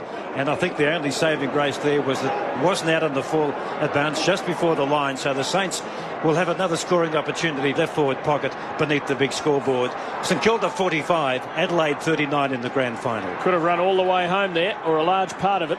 At the throw in, Sirakovsky, third in line, climbs high, takes it out of the air, spills it, Harvey has it, hooks across the body, and the Brownlow medalist kicks his first of the grand final, and the Saints lead by 2 goals. 7-9 to 5-9 at the 23-and-a-half-minute mark. On ABC Radio and ABC Grandstand Digital. This is Vintage Grandstand. 52 plays 40, 27 and a half minutes.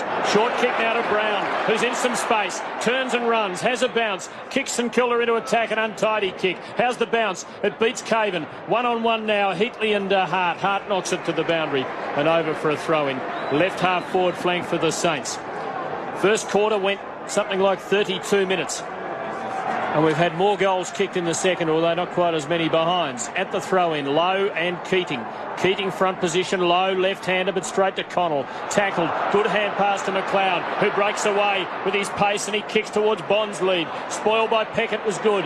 McLeod kept on coming, mopped up, helps it back to Bond. Tackled by Zilla, brought down. Holding the ball. Free kick to Zilla, very strong tackle, and he gives off a hand pass to the running Cripps, who runs across the half-back line. Mike Noonan says, get out in the background. He didn't agree with that free kick to the Saints. The kick by the St Kilda team up towards half-forward. For Daniels, punched away by Connell. Comes down towards Peckett. His hand pass misdirected for Daniels and has been punched away by an Adelaide Crows player who is just out of sight. It's Connell, and there'll be a boundary throw-in. Almost half-time. We had 20 scoring shots in the first quarter, hence the long turn there. St Kilda 7-10, Adelaide 5-10. Boundary throw-in. Lowe takes the ball out of the air, but can't get a good hand pass to Burke. He does, though. Makes something out of nothing. Hand pass to Daniels, who kicks up towards the half-forward line. The mark taken by Neal. Robbie Neal about 2 kicks out from goal. Time on the wing here for the Saints. Close on half-time. He sits it up. It's going to land 45 out. Crumbs there taken by Keogh. St Kilda gets a hand pass to Thompson. This need to be a good kick. He kicks it towards the goal square, and I think it might have hit the base of the post. It's out of play. Or was it a free kick? And it's out of play. So the Saints have a chance to score in the dying moments of the second quarter. 29 minutes in. They lead by 12 points. Boundary throw in. The ruck set up here, important. Up goes Winmar. Knocks it down to Hall. Hall, it took too long. Gets a hand pass, a poor one. Taken by Johnson. Gets the hand pass away. And they'll clear the ball. The Adelaide Crows outside 50. I thought I heard a whistle go, but the umpire waving play on. Now the ball comes down towards Neal of St Kilda. Hand pass across to Daniels. Heavy work by Neal behind play. Daniels kicks inside 50. Up goes Keogh. One grab 2. And Rodney Keogh's taken the mark for St Kilda. He'll kick from 52 metres out.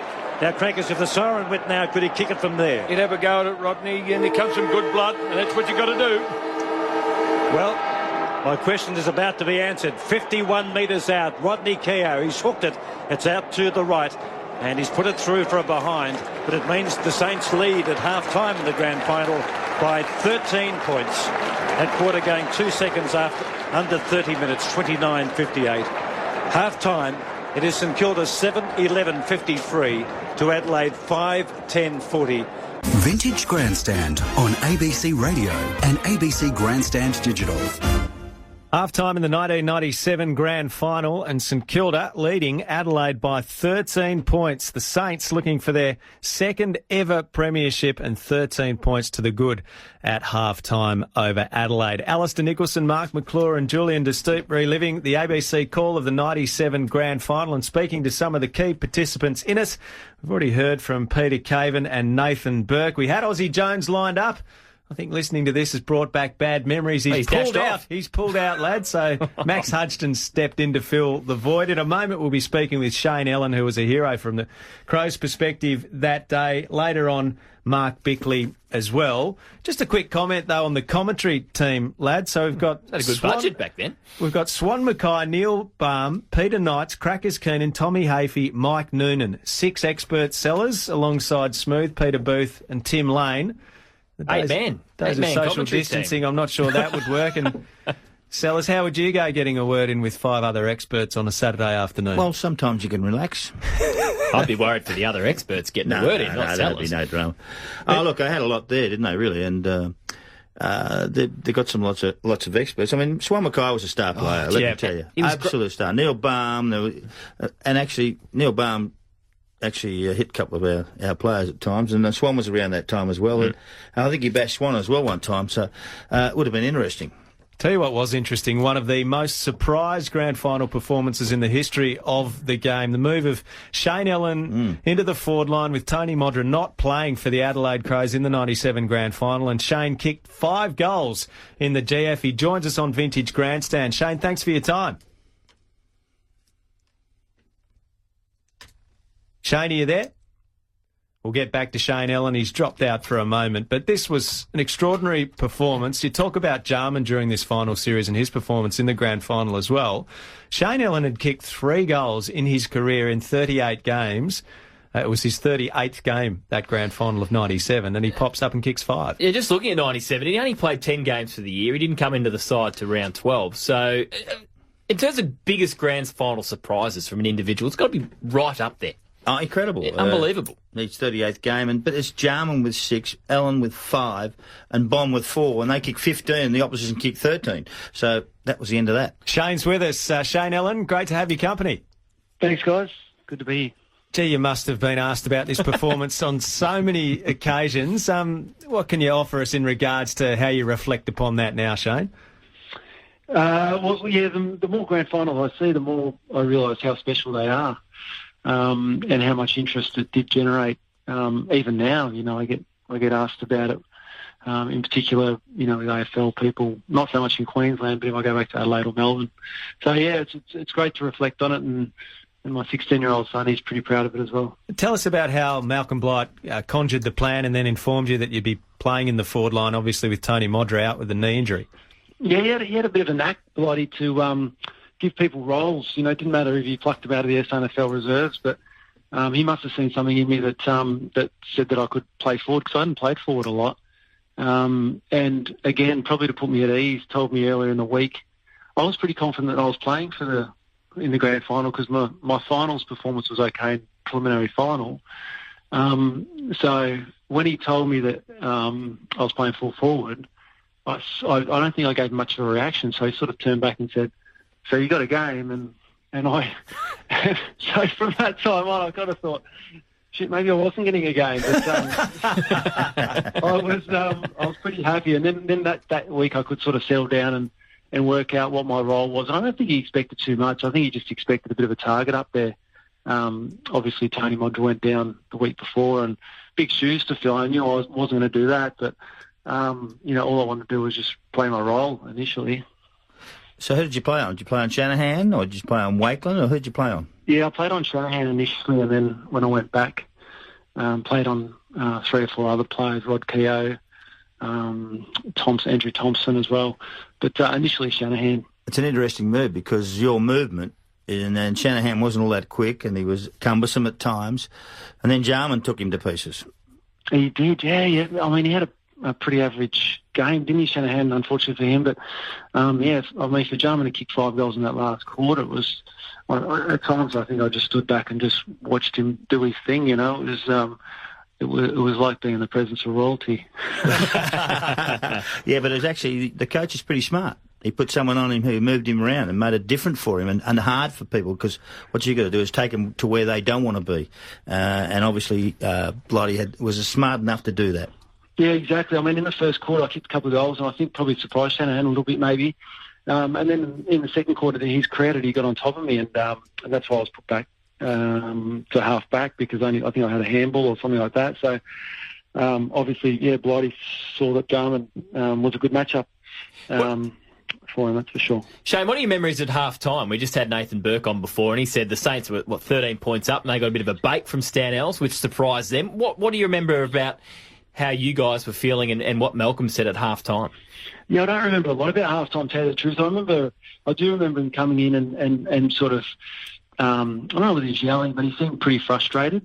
But I know that the group, we didn't look like we were panicking, or I didn't feel like we should panic. And I think at some stage there, he just reassured us and said that we're on the right track. And again, he had a way of speaking to us like that, where he gave us confidence in what we're about and where we were headed, and I guess the game plan. I mean, we had that group of players that it was a bit of a mixed group, actually. Now I think of it, bit of a motley crew, and it just seemed to gel on that day. And at half time, I think just not to panic, and I think there's a few calm heads around that gave us some good advice, in particular, Sean Wren and Mark Bickley. Shane Ellen's with us on Vintage Grandstand. Shane, your goal kicking, for someone who hadn't played forward a hell of a lot and had only kicked 3 goals in your prior 37 games, was absolutely superb. Were you always a bit of a sharpshooter? Did you have confidence in your kicking? I reckon there's one you kicked best part of 60 metres in the third quarter. Beautiful drop punt. I know. How good was that? I haven't done it. I could always kick, distances with no problem, but accuracy, and for whatever reason, you guys would know, but they just come off the boot sometimes really well, and luckily it was on that day. But I'd, during the week, I'd worked out a technique that I could use, to kick the goals, and because no one really gave me any tips or anything like that, and worked out exactly what I'd do and what I'd aim for. I used to, basically on that day, I remember during the week I'd worked out if there was no wind, I'd just aim straight for that right-hand goal post. So I remember Malcolm Blight said something about it during the year. And with my natural hook on a right foot, obviously when you're further out, you aim for the right post. If you're further in, you aim a little bit inside that right post. And that's all I did. I just aimed for that right post, and they all swung in. So it worked out pretty well. So did you feel fulfilled when you won it? Sorry? Were you fulfilled when you won the game? As a young man, 38 game in, 5 goals, you've contributed, you've been, like one of the stars of the team, and you walk off and you must feel really good about yourself. Yeah, absolutely, because, with my career, I think I'd only played 38 games up to then, and I'd only played 65 for my career, and I had a lot of soft tissue injuries, so just to get on the track was tough for me. And I remember I was a Collingwood supporter. I remember the 1990 grand final. And yeah, don't bring that up. No. And then I watched the 89 grand final live, and I realised it was a big stage. And I remember saying to myself, that if I was ever going to do anything in football, because I just didn't know what the future would hold, because I was a bit of a fringe player, and I thought if I'm ever going to do anything in football, then today that was the opportunity. And I obviously didn't expect to kick 5 goals and play that well, but I'm really, really proud of the way it worked out, and it's a great bond that we've got with all the players, from there. Well, you matched Essendon's score from the 1990 grand final, so you did well. But how often are you asked about the 97 flag? I mean, Peter Caven was on earlier and says he gets stopped about it all the time. Given your performance and how big a moment it was for the club, how often do you actually talk about it? All the time, yeah. I didn't do anything else in my career, so that's what I'm on. No, but I do. I mean, it's surprising to me sometimes because, even now, nearly 25 years on, I still get requests to do this sort of thing, and I still enjoy talking about it. It was a great time of my life and the family's life. So yeah, I still sort of have to pinch myself, but it still surprises me. I mean, even if I live in Queensland, every now and then somebody will sort of get wind that I used to play AFL, and they'll come up and ask me about it. You'll be forever remembered for your performance that day. Don't worry about that, Shane. Great to chat to you. We need to get to the third quarter of the contest. Have a good one. All right, enjoy. Thanks. That's Shane Ellen. Let's take you straight to the third quarter. It's St Kilda leading by 13 points over the Crows in the 97 decider.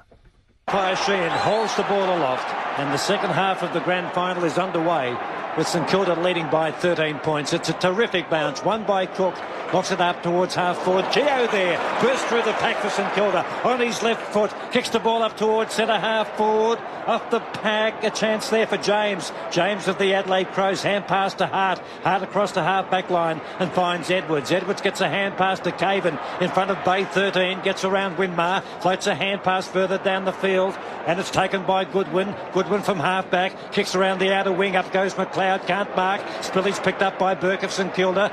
Twinkle toes, side steps, underground kick is not a good one, intercepted by Bickley of the Crows, who kicks up towards the half forward flank. It beats Peckett and Bondover, and there'll be a boundary throw in 65 metres away from the Adelaide Crows goal. No change of score in the third quarter. St Kilda 7-11, Adelaide 5-10. Jarman now drifting in towards centre half forward, so perhaps he is the full forward. Thompson with him at the throw in outside the 50. Robren front position, juggles the ball, brings it down eventually, loses it. Johnson helps it on. Robren has it again, swings it across the body, but Thompson in front of Jarman takes a mark, and Jarman's annoyed and shows his frustration. Thompson kicks around half back. Big pack. Wren goes the big fist. It spills out towards the boundary. Burke trying to keep it in for the Saints. Can't. There will be a throw in. It's outside the gate that the Saints have run out of and back into at half time. Throw in coming up Wren front position, Cook leaning into him. Wren cleverly left hand down to McLeod. Tackled, dispossessed. The Saints saw it coming. They were right onto him. A rugby scrum around the footy and another ball up. Not quite 2 minutes in. 7-11 to 5-10 as it was at half-time. The Saints by 13 points. Crackers, a brief word from you. Just got a feeling that Adelaide are really going to come out and hit it for the 10 minutes. Jarman's gone into full forward on Shanahan. A ball up in front of the players. Race Grace Sutton stand knocked away by Cook, but Smart gets there first for the Crows. He's up on the wing, swings the ball up in towards centre half forward. It's going to go up towards Rintoul. Punch away by Aussie Jones. Good work. Picked up there by Cook. Hand pass back to Jones. Poor hand pass. Zilla was grabbed, lost possession. Gets a hand pass out to Burke. Hand turned back to Aussie Jones of St Kilda, and the ball out of play. It's been in that position about 65 metres away from Adelaide's goal for nearly all of the 2.5 minutes of this third term. No change in the score. The Saints lead by 13 points after Adelaide led by 2 at quarter time. Boundary throw in again. Up goes Cook, knocks it sideways to Burke, who kicks really the wrong way. Wakeland the best chance. No, the ball breaks inside 50 for the Crows. Bond is there, gets a push to the back, or was he held by Peckett? Anyway, he's going to get the free kick. About 45, 46 metres out from goal, directly in front to the main scoreboard end. Tommy doesn't agree. Mike Noonan, let's get an Adelaide perspective. An unbiased perspective. Well, you'll find with Bond, he always drops the head a little bit of a rubber man, but he was in front. Troy Bond, 45 metres out for the first goal of the second half. It's on its way. Crow supporters in a mob down there behind the main scoreboard goal, and he's put it through. The first goal of the second half to Troy Bond of the Adelaide Crows. He moves to 3, and 3.5 minutes in, St Kilda 7-11-53, Adelaide 6-10-46, Neil Barr. Well, it was a bit lucky, but probably earlier on in the game he may have missed one that he perhaps could have got, but he does stick his head down, and he did get it at first. He's super quick at the ball, and he is just a wonderful converter of the opportunity, Bond. Sure is. Carlton didn't pick him in 95. He was crushed, and he went home. And here he is having his day. 3 goals in the grand final 2 years later. At the ball up, just 7 points in it. Wren wins handsomely. Harvey gets back, but he's pressured, and his kick goes backwards out towards the boundary. Zilla first there. Left foot across the body. Nothing on the end of it for the Saints. Wren, though, misses the mark. Harvey soccers into half forward. Brown runs onto the preferred side. The opposition saw him coming, though. James tackled him well. Pack forms, ball up outside St Kilda's 50. 4.25 minutes. The Crows have pulled one of them back. And the margin just 7 points. Almost negligible. Not quite. At the bounce, Wren has taken control and he gets the tap. Johnson can't pick it up. Wren has a soccer kick, misses. Goes in for a hand pass. Now McLeod. Hand pass off to James. Hand pass to Edwards. Crows break away. Left foot kick, poor. Very high. Zilla and Bickley. Neither can mark. Shanahan runs onto it. Can't shrug Bickley's tackle. Gets off a hand pass to Harvey. Pumps in the Winmar direction. And he's got it at half forward. 70 metres out. Over on the southern flank. Heatley's lead a little half-hearted. That's ignored. Winmar goes for the old shoelace trick. It's a set play, and you watch. We're watching. In he comes. Stewie Lowe spears a pass. Lowe is on the lead and he marks it in front of Pittman by a millimetre. Thank you, Crackers. They've been doing that all year. Yeah. They lead, they fan, and Lowe comes down the middle. In the centre. I told you that earlier in the year. You're supposed to keep your mouth shut, but now it's the grand final. We don't really care, do we? Now, what can Big Stewie do? It is a very testing shot. Right forward pocket, 40 metres out, and not too many metres in from the boundary line. That's the bit they forgot, the angle that he's got to kick it from. Yeah, if you've been working on it all year, I reckon I'd get him about 15 metres out in front with it. Crackers is thinking, oh, gee, we didn't think of that. We're working on angles next year. Do you have him reading Earl Spalding's book during the week? He certainly does. That actually, he went and did Earl Spalding's garden during the week. And read a chapter a night. In he comes. Kicks and kicks. Well! A magnificent kick by Lowe. And one of the skippers restores their 13-point break. 8-11-59 to 6-10-46. 6 minutes third term, Barney. Well, the difference between Lowe being a very good player and a great player over the years have been two things. One has been his goal kicking, and he's just shown that he's now become a very good goal kicker. And one was that first movement of the ball early in the game when he really crashed hard at it because he's such a big man. He's doing them both today. Not a lot of it, but just enough. Saints by 13 points, 6.5 minutes third term. The ball back in the middle. There's the bounce, slightly crooked. It favours Cook of St Kilda, knocks it forward. Taken by Goodwin of the Crows. Gets a hand pass to Johnson. Gets around Thompson. Johnson's hand pass to Jarman was classy. Jarman kicks in towards Smart. All slipped through his fingers. He's too far underneath the ball. Rintoul overran the ball as well. Oh, and they go hard. And the ball taken away. And they'll clear the ball through Cripps from centre half back, kicks out towards the members' wing. Up goes Keogh, can't mark. The ball slides behind Pittman. Paddles the ball out to Goodwin by hand to Costa. Costa on the wing for the Crows. Kicks it towards half forward. And a mark taken by Rintoul, who made a costly error a moment ago. He's 65 metres out. He sits it up. It's a wobbly kick. It might beat the pack, or did it come off a finger? We'll have to wait and see. He's put it through. I thought it might have come off the fist of Hodgson, but the goal umpire and the field umpire were equidistant, about 15 metres away from the action. All clear given, and the goal kicked by the Adelaide Crows. They're 7-10-52, St Kilda 8-11-59. Mike Noonan. Yes, and just when everybody starts to feel that St Kilda are back on top, this is this trait that I keep saying about the Crows. They just keep on coming. And many times when we wanted to see them fall by the wayside over here, they just keep on coming. And at the moment, they're a little bit closer, and anything could still happen. Vintage Grandstand on ABC Radio and ABC Grandstand Digital. Now the kick inside 50 this time. The lead from Jarman, almost chopped off by Keogh. The ball rebounds off his body, but it's taken by Edwards, who goes short across the half-forward line. And James is marked for the Crows, about 55 metres out from goal. They're trying to set something up. They had 3 or 4 possessions, about 75 out to try and get something set up. They have set it up, but it's a little further out than they anticipated. 60 metres out. The kick by James in towards goal. Oh, mark taken behind by Caden. Ellen, who's dropped back from defence up towards forward again. And he's marked between the goal and behind post, about 2 or 3 metres out from goal. The man is 5 metres out on the mark. He'll come in for his third goal, and he puts it through to the joy of the Crows fans at the main scoreboard end. 13 minutes into the grand final, third term. Guess what? It's a point the difference. St Kilda 8-12-60. Adelaide 8-11-59. A word from Peter Knights and Tommy Hayfield. Yeah, terrible mistake by Rod Keogh. Whether it was his man or not, Allen, he just walked away from him, and Allen's just taken an uncontested mark. No one within 10 metres, right almost in the last line. A real bad error by Keogh, who refused to take responsibility. Yes, they've made quite a few mistakes. You've got to make certain you're accountable. You pick up your man. Crows right back in it.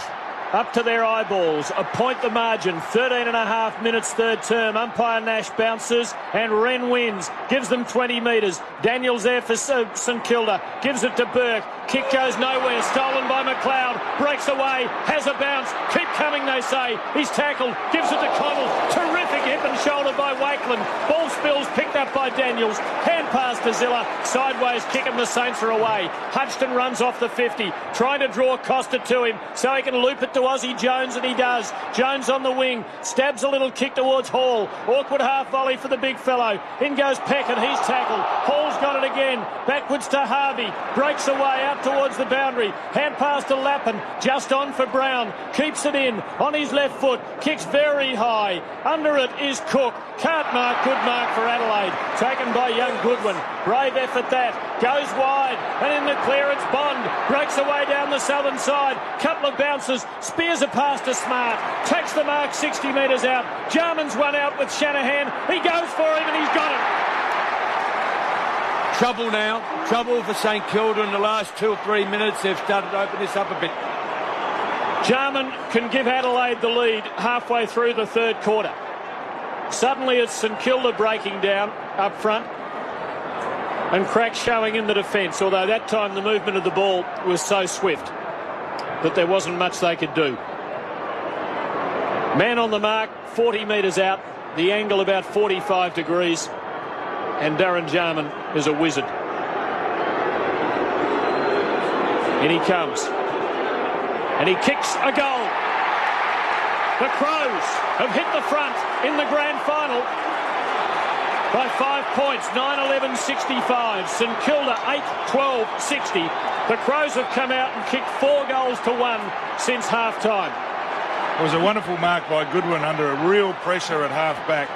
And that one of the young kids, the unheard-of kids in a sense, takes a terrific mark, changed the run of play. They had a couple of blokes sitting out, or St Kilda overcommitted, got it down. If you can get the ball into the space in front of Jarman at full forward, he's going to hurt anyone.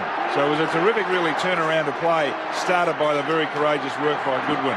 The Crows by 5 points, 16 minutes in the third term. Wonky old bounce that favours Wren, knocks it forward, but Daniels there for St Kilda. Hand pass to Harvey, rides a bump from McLeod, can't get a good hand pass away. Daniels accepts it eventually and is thrown to the ground, and there'll be another ball up in the centre square here at the MCG. St Kilda 8-12-60, Adelaide 9-11-65.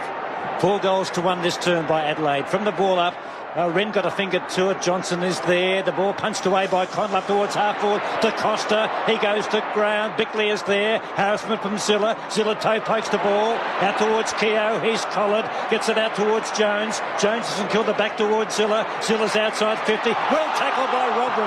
Lost possession but picked up by Thompson. St Kilda. Oh, they're under enormous pressure. Jones can't get it to Thompson. In goes Peckett. Oh, but somehow it comes out from Zilla. Oh, great play, Zilla. Gives it across towards Aussie Jones, who finds Lowe on the member side wing.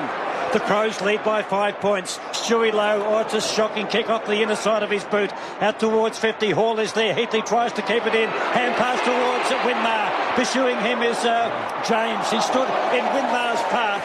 And after doing all that good work, James has put the ball out in the full. And a free kick to St Kilda about 60 metres out from goal. It's crunch time in the grand final. They are throwing everything at each other now. Heatley sits it up, 25 out. Lowe can't get into the contest, and Wren, standing like the Eiffel Tower, takes the mark for Adelaide. 10 metres down from the edge of the goal square and chips it sideways to the gallant Hart in the back pocket. 17.5 minutes in the term, and you see the Crows visibly sensing that the grand final is swinging their way. Hart chips to Wren, who kicks around the members' wing. No one can mark. Off the pack, Robrin had it at his feet. Rintoul over it for Adelaide. A pack, a ball up. These are the moments now. 18 minutes gone in the term. The Crows hitting St Kilda with everything. And the Saints now have to dig deep. They have to find an extra level. At the ball up, Cook gets the tap. It hits Burke's boot and deflects away from Harvey. Now it's off Jones' boot accidentally. Out on the full, a lucky free kick to Adelaide to be taken by Costa right below us, right on the members' wing. Precisely equidistant from each team's goal. Costa to kick into half forward. Will land at about 60 metres out. Bickley in front. Zilla the spoil at the front. Rintoul on the left foot. Chipping kick to Ellen, who marks at the 50. Hart points towards the sticks as he picks himself up. The distance a big tester here. Down from half-back comes Pittman. Lowe following him. Ellen goes back. 19 minutes on the clock. The Crows are 5 points in front. After St Kilda led by 13 at half-time. Takes a long time. Not much movement for him at the moment. He's having a shot. From 55, it is a handsome kick. It is a great goal. The Saints are in trouble. Heatley's coming off. Neil back on. Adelaide by 11 points. 10-11-71. St Kilda stationary. 8-12-60. Mike Noonan. Yes, well, it's obvious that the Crows they just got that ruck strength at the moment. I still think it's giving them the down ground players first use of the ball. They're using it extremely well, and they're getting the ball down forward very, very quickly. Now, you watch it, whenever they get hold of it, they'll move it on very quickly so they can play to a pretty small forward area. Crows 5 goals to 1 this term. They lead by 11 points after having trailed by 13 at half-time. Centre bounce, up they go and ruck. Oh, big knock by Cook, but knocked back by Ellen, the former Footscray player. Up towards half-forward, Harvey is there. Might have been taken high. Bickley applies the tackle on a St Kilda player, and there'll be a ball up between the 50-metre arc and the centre square line. 60 out from Adelaide Crows' goal. Someone holding the back of his neck there. It's Harvey. Adelaide 10-11. St Kilda 8 goals 12. Umpire Kennedy bounces the ball. Up goes Wakelin and Robrin. Robrin wins straight to Harvey. Runs into a brick wall. Good tackle there by McLeod. Through the pack comes Thompson of St Kilda. Gets it out to Burt. Burt's clearing kick out towards the wing. Lappin there not having a good day. James has outmarked him. Lappin's been a fair time on interchange. James goes short to Wren, who's getting better as the game goes on. He looked to be almost dead and buried just after quarter time. He looked very tired at the quarter time break, but he's come back very well. And he's marked between half-back and centre. Kicks it out wide, looking for Pittman. Oh, his soulmate has taken a mark. Pittman of the Crows about 70 metres out from goal. And it is all Adelaide Crows at the moment, as exampled by the scoreboard since the half-time break. The kick by Pittman. It's a high ball. Someone might take a screamer. They need it behind the pack. Caven has a shot for goal. And don't tell me he's kept it. He's put it through. Another goal to the Adelaide Crows. This has been a championship quarter of football by the Crows. They've kicked 6 goals to 1. They're 11-11-77. St Kilda 8-12-60. Neil Barn. Well, what it does is just it reinforces what Michael was saying about the ruck strength. You had Cook there not picking up Wren for the short kick, pushing into the back play, which is okay. But then Pittman, who was Lowe's man, who had covered for Wren, pushed over the other side and took a mark against a little bloke. Then Cook pushed into the goal square, and instead of taking the mark as the extra player, let the ball go over the top and Caven kick the goal. 17-point lead. At the bounce, Wren climbs and wins. Harvey in front of Johnson. It spills off them. No one can break. There'll be a ball up just outside the centre circle. We've just heard from the Melbourne Cricket Club that the crowd is set to be an AFL record. That is, since the start of the AFL and the new Great Southern Stand, close to 100,000. Not even reached the 6 figures. At the ball up, Harvey has it. Quick kick into half forward. They desperately need a goal. Pittman spoils low. All Adelaide at the front until Cripps arrives. Beautifully tackled. Gets off a hand pass though to Harvey. Runs into trouble. Left foot kick, sitting it up for Neil. Can't mark. Just in from the boundary. Can't keep it in play. There'll be a throw in. 11-11 to 8-12. 6 goals to 1 for the quarter. Not quite 23 minutes gone. At the throw-in, desperate tussle here, Cook and Wren, neither really able to gain an advantage. Wren a hand pass, Costa tackled, hand passes blind, straight to Thompson, who weaves around the boundary, steadies, 60 metres out, long ball, but out towards the behind post, out on the full. Saints can't find the way home. Freest scoring team in the competition. Can't kick goals, it's all dried up. Free kick to Caven in the back pocket. Crows 77, Saints 60 at the MCG. Caven back pocket, he kicked their last goal up forward a moment ago. Kicks outside. Oh, McLeod takes a beauty for the Crows. Gets a hand pass out towards Thompson. He's been terrific. Now Johnson dodges and weaves, gets a hand pass up towards centre half back, and it's taken away by James, who kicks to half forward. Mark taken about 65 out by Jarman.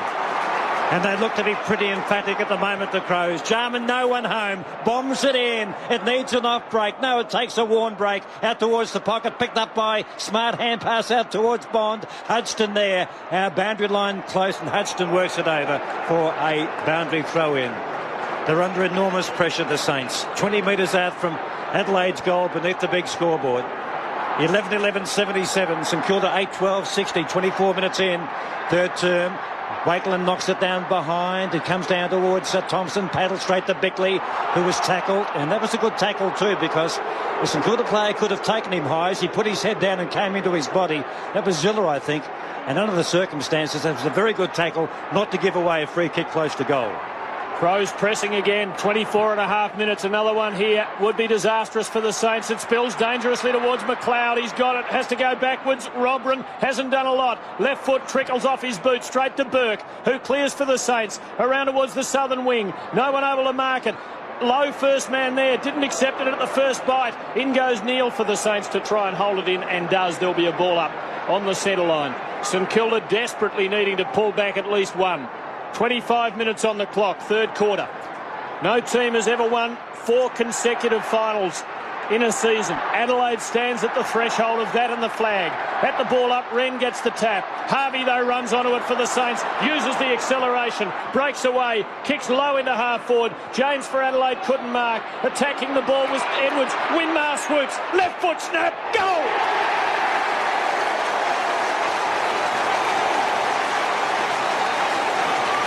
St Nicky finds some magic, and the Saints start the long climb back. Adelaide 11-11-77, St Kilda 9-12-66, 25.5 minutes, Crackers. Well, they needed that goal. It was a pressure goal, and he just welt the ball. Be a bit lucky. Tyson Edwards went forward. Nicky waited back, got it, turned around, kicked it on his left foot. Kicks both sides equally well. They're back in this, but they've got to get the next one. This is Vintage Grandstand on ABC Radio and ABC Grandstand Digital. Umpire Sheehan bounces again. What can Lowe do to try and give his team the break? Wren gets the tap down towards Johnson. Percentage play out towards the boundary. Now goes backwards towards goal and Caven. Kick smothered. Lappin across the body. A goal! What was a touch? That was touched. It didn't quite carry home. Difference 10 points. 11-11, 77 to 9-13, 67, 29 minutes. Lappin back into the fray after a long spell on the bench, and he can work magic. Just one of those situations where something was created out of nothing. It looked as if Lappin was just going to get a loose ball, threw his boot to the ball, almost went through, just a little bit of luck and it could have, but still in it this Saints. Crows by 10 points to kick in by Hart from the Punt Road end around the member side. There it is at three-quarter time. Terrific turn by the Crows. They added 6 goals, 1, and the Saints added 2 goals, 2 in that turn. So they completely outscored them. The Saints by 13 points at half-time. And at three-quarter time in the grand final, Adelaide by 10 points. 11-11-77. St Kilda 9-13-67. The goal kickers for Adelaide. Ellen's kicked 4. Yep, if you've just tuned in, Shane Ellen has kicked 4. Bond 3. Jarman has kicked 1, along with Goodwin, Rintoul and Peter Caven. Yes, Peter Caven's even kicked a goal. Now for the Saints, 3 goals to Hall, 2 to Heatley, and singles to Lowe, Harvey, Winmar and Jones. This is Vintage Grandstand on ABC Radio and ABC Grandstand Digital. The ABC call of the 1997 Grand Final. The Crows making their move in the third quarter. The Saints kicked 2 goals, 2, while the Crows kicked 6 goals, 1 to hold a 10-point lead at the final change. We'll have the final quarter coming up shortly. Max Hudgton's going to join us after the news, and then the Premiership captain of the Crows, Mark Bickley. New from ABC Events. Heading to Australia, your new dose of live laughs from 2 award-winning comedians. Dylan Moran from Black Books. I grew up in Ireland in the 1970s. Essentially, you're looking at Chernobyl with priests. And Michael McIntyre. Then rude people, as soon as the sign's off, they will immediately recline. You know who you are. Dylan Moran and Michael McIntyre, live in 2023. For details, visit abc.net.au/ABC Events. ABC Sport Digital Radio, your home of NRL. He can go for the grand final record of 9 goals. Bartlett the opportunity, got a chance to outplay Magro. He does with speed and skill. He's run away from him. And there's a fight on behind Slade. Roswell's in it. He's only been on the ground about a minute. Adelaide wins the 97 flag. It's first ever. Malcolm Blight at his 4th attempt. On ABC Radio and ABC Grandstand Digital, this is Vintage Grandstand. Alistair Nicholson, Jules de Soup and Mark McClure bringing you the 1997 AFL Grand Final as called by the ABC. We've got the final quarter coming your way very shortly. We'll be speaking with the dual premiership captain of the Adelaide Crows, Mark Bickley. And in a moment, we'll be joined by St Kilda defender Max Hudgton. At three-quarter time, it was the Crows leading by 10 points, 11-11-77 to 9-13-67. Shortly the final term, but Max Hudgton has been good enough to join us on Vintage Grandstand. Max, thanks for your time. No worries, guys. How are we? Yeah, really well, thank you. You were very much in the formative stages of your AFL career back in 97. I would imagine the buzz of playing in a grand final was pretty special for you, as much as it didn't end up the way you wanted it to. Oh, without a doubt. It was, my first year at the club, and to make a grand final was something I probably didn't really appreciate at the time, but looking back now, it was a pretty special moment. But obviously didn't get the chocolate, so it was a pretty tough day all round, especially for the older boys. But yeah, a lot of years ago now, it's certainly gone quickly. We had Nathan Burke on, your co-captain of 97, a little earlier in our program, and he talked about half-time. You're up by 13 points at half-time, but Stan Alves is a bit cranky. What do you remember about what went down in the change rooms at half-time? Not a hell of a lot. I don't remember a hell of a lot about the day, but I do remember it was a little bit heated in there. I think Elvesy called a few of the older boys out, and it's hard to really remember what sort of impact it had on the group, if it had any. But it was certainly do remember it being a little bit heated from memory, given I don't think we were playing that well. But, I mean, we still went in with a lead and certainly still well and truly in the game and had our noses in front. So certainly wasn't a bad position to be in, I guess. Max, we all know what Darren Jarman did in the last quarter. You would have appeared to be in a perfect matchup for Darren Jarman. Was it discussed at all during the day that maybe they'd make the move and swing you across to Darren? Yeah, I'm not sure.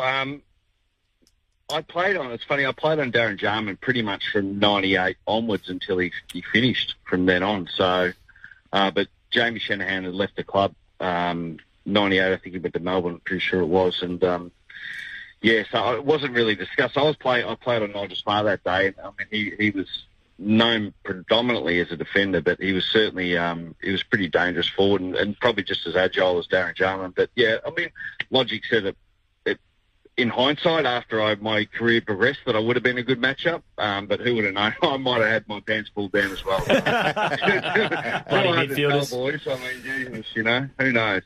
Well, you would have watched the replay, and Jars he's a sensational player, and his movement and how he operated up forward just destroyed you.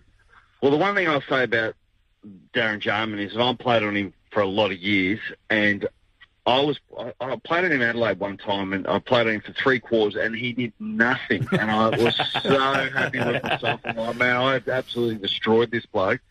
And 4th quarter, in 3 minutes, he kicked 3 goals on me, and he kicked just goals that you're like, how did you do that? How did he do that? It was like the ball, he had this magical way of the ball just dropping in his hands, and one step, snap over his shoulder, goal. Or he'd read the ball in flight and you go, he's not going to mark that, and you give him an extra step and then bang, it's in his hands. It was just, he had that innate, and he was special. And I mean, God, he did it on the biggest stage. He did it 2 years in a row. I'm pretty sure he did the same thing to North. And he's just a freak, a superstar. You played on some great players. Was he the most talented player you played on? Oh, God, it's a big call. It's funny, I look back, I had this conversation a lot with people about the era I played through, and, I started in 96, 97 onwards, and you looked at every single week you played. You had Alistair Lynch's, Matthew Richardson's, Neats, Careys, Lockett's, Barry Hall's. There was just some amazing forwards going through. So very hard to sort of, Matthew Lloyd. I mean, the list just goes on. And Pavlich, Treadray. I mean, there was just freaks everywhere. So pure talent. I mean, for someone who could just turn it on a dime, he definitely has to be up there. Like, he's just a freak. He could touch the ball 4 times in a game or 5 times and have a massive impact when he needed to. Just had that switch that just is innate, and not many people have it, Malcolm Blight coached against you, but then he coached for you. Yes, so that was He did, and how did you find him there? Maxie? Is this a loaded question? No, not at all. Not at all. Yeah, funny story. I thought this was about the 97 grand final. Here we are. I was actually part of the crew that went up to the Gold Coast. Oh, and that is a story within itself. I was in the casino in the back house when Malcolm was signing on a tea towel, and Spider Everett had put a lobster on the ground under the table that he stole from the tank. That was the craziest. That was one of the craziest things I've ever, when I look back on being involved in, to see the ramifications of what transpired from Malcolm getting the job to obviously whatever. It's just crazy when you look back on it, but you don't realise it at the time. But sitting in this Chinese restaurant, signing up Malcolm Blight to become coach of St Kilda Football Club and a tea towel. So who was with you, Maxie? Who was with you? Was Tomo? There was Tomo, Butters, Barry Hall, Butters, Andrew Thompson, Robert Harvey, Spider Everett. I can't remember. And you. Else. And myself, yeah. So, forgot yourself. Yeah, I did. And was there any alcohol involved? Well, Blighty put down about a pack and a half of cigarettes. He used to do that every game. Yeah, no, there was a bit. Yeah, there was a couple. Yeah, I can imagine. But he did. Credit to him. He back-to-back premiership coach, and he had all those years with Geelong where he didn't get it. But he's did an amazing job with Adelaide, and Geelong just didn't quite work for the Saints. That's for sure. I don't know. I actually don't ever think that he really deep down wanted to coach St Kilda. I think he was seduced by money. Oh, probably played a factor. I can't comment on Malcolm's behalf. No doubt it probably did. But, I mean, yeah, we did sell him a pretty good story when we went up and saw him. I mean, we begged him. We needed him. Yeah. We really did. So, yeah, it was one of those things. And, well, we thought we needed him, and maybe he thought he needed us, but it just didn't work out. So. No, it didn't work out, but you had some fun with him. He's a very interesting guy. He's very interesting. I'll never forget. There's one story that'll go to me in my football grave, is his 5-kilometre time trial, and you have to pass the test to touch the footy. So we trained for 8 or 9 weeks and ran out of freaking Monash University, and we ran, and we had this 500-metre track, and you had to do 5 1K kilometre runs, and you're in 3 groups, and as soon as one group finished, the next group started, and you did them in about 3 minutes 20. So you had 6 minutes rest between each, and you got to run as fast as you can, and you had to basically beat your time each time, and then you averaged out your time. And then what he did is we built up to it, and then when you got to the end of it, you went away for Christmas, and then when you came back after Christmas, you had to get the exact time that you left that average. Like, you're thinking about it, you're eating chocolate cake, you're having a few beers. No chance. Right? So we all came back, shit ourselves, and Andrew Thompson, who was the best runner in the league, got married. And Tomo missed his time, and Tomo did 3K time trials every single day. It was torture. Anyway, there's another story for you, Brian, yeah. But we're talking about 97 stories, aren't we? Yeah, Max Hutchinson's with us on Vintage Grandstand. We bring the replay of the call, Max, and we use it as the pretext to get on some players from that era and chat about the era of footy that they played in. You're with Alistair Nicholson, Jules De Stoop and Mark McClure. You also played with Barry Hall, but you played against him as well. I did. And there was a very controversial time where he hit you in the stomach. About 50 was Goose Maguire. Maguire. Yeah, that's right. So I got the wrong one. I apologise. But that was unusual too. As in what? That he hit Goose, or my confrontation with Barry? Well, that he hit Goose. Well, that's not unusual, I suppose. Yeah. And he got off. And he got off, which is the other one. Yeah. We all know why he got off. I mean, come on. Why? AFL needed to win a flag. Yeah. Come on. Pretty obvious. Conspiracy theory, huh? That's what I reckon. So how are you going to work? You're still building and doing all those things? Yes, I've got a construction company. Things are really busy at the moment, but God knows what's going to happen in 6 months' time. I think the hole in our industry will hit the industry really hard very soon, and there's going to be a few problems, I reckon. So, but at the moment we're all busier than we've ever been, because all the young tradies, they got nothing to do. So what do they want to do? They want to work. So we're working Saturdays, Sundays, Easters, Anzac days. It's pretty crazy at the moment. So, good luck. They're all bored. Good luck.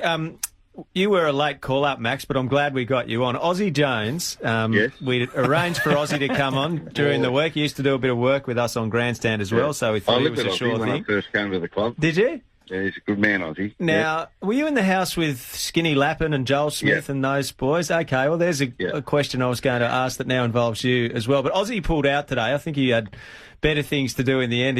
He realised he probably didn't want to relive the grand final, so you'll have to stir him up about that. But that household, is it true, on the day of the grand final, you had a film crew, a television news crew come to the house? Yeah, you can watch it on YouTube. So, there's a Mark Doran. Mark Doran rocked up at the front door. Big Saints man.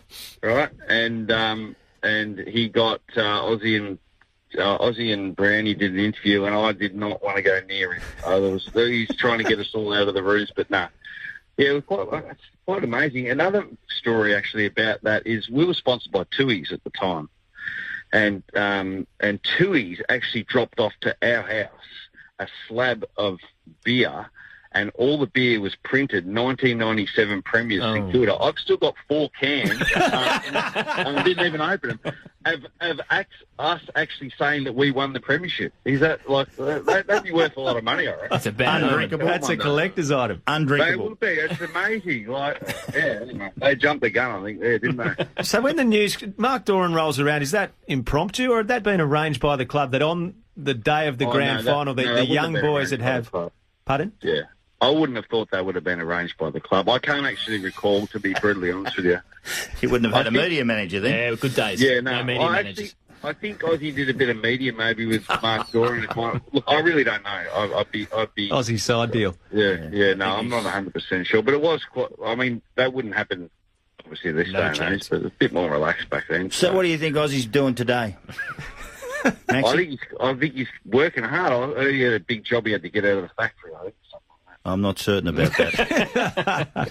No, fellas. You might know more than me. I wouldn't know. No, he at least told us he wasn't coming on, but we won't explain. On the fence.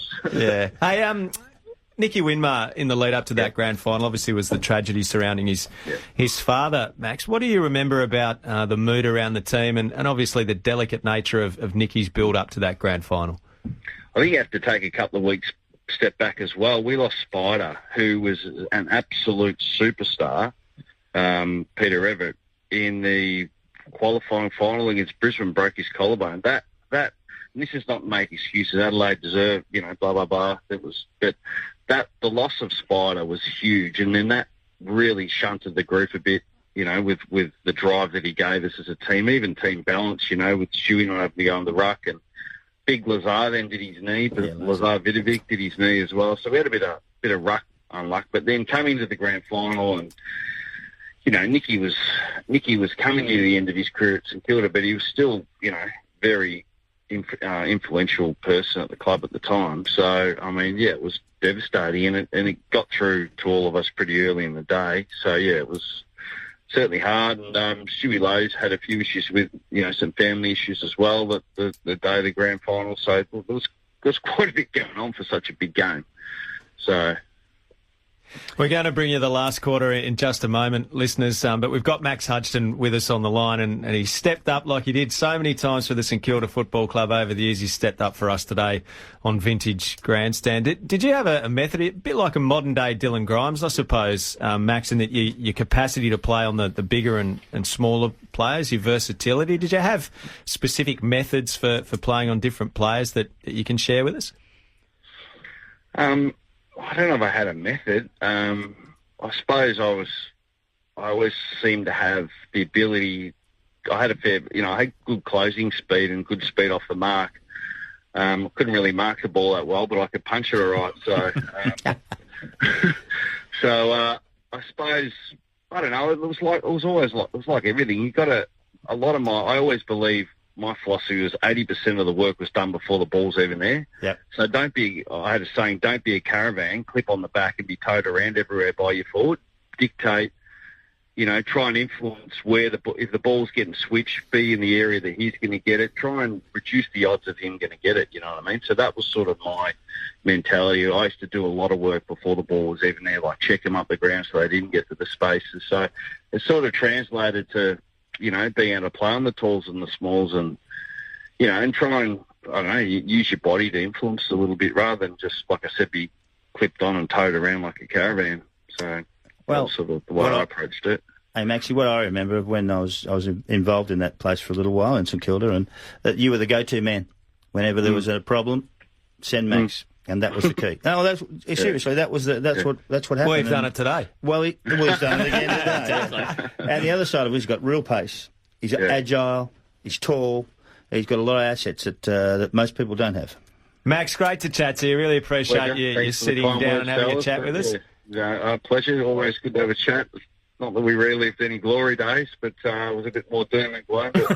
Anyway, you had a fine career, mate, and it's great to have a bit of a chat to you about it. It is funny. I'll leave you to know. It's amazing. Like every player is disappointed if you don't ever win a premiership. But it's funny. I don't normally do these things, but I did it for a friend. I did a grand final, pre-grand final thing the end of last year before the grand final week, and I went there with Josh Gibson and Darren Jolly. I was on a panel at the front, and I always, it always got to me that I'd never won a flag, but I sat up there and it was, a grand final breakfast, so they're all asking questions, and I'm sitting up there and Josh is getting all these questions and Jolly's getting all these questions, and I'm sitting there and I'm twiddling my thumbs, and then someone stands up and says, so what do you think about doing stuff life after footy? I'm like, Oh, well, this really resonates. This is what it's all about, you know what I mean? No one had a question to ask me, so did I feel hollow that day? I'm still, it eats at me now when I think about it. I think it's just, I mean, not everyone's defined by winning flags. No, that's right. Bloody important, you know what I mean, in your CV. So it's you know, stuff like that. So I don't think I'll be doing a grand final lunch and breakfast, whatever it is, ever again. We're just glad you chatted to us today, I got nothing to talk about. Good on you, Max. No worries, guys. That's Max Hudson, what a champion, a Hall of Fame member at the St Kilda Football Club as well. Let's take you to the last quarter of the 1997 Grand Final. It's the Crows leading by 10 points over the Saints. The final term is underway in the 97 Grand Final. Up goes Wren, knocks it up towards centre half forward. Robin is there, tries to get a hand pass away, but it's stolen by Zilla. Light rain falling at the MCG. Mark taken by Keogh. Attacking side of the centre for the Saints. Adelaide lead by 10 points. The kick beats the packet, goes back towards Hall. Can he pick it up? He should soccer off the ground. It's been worked through by Caven.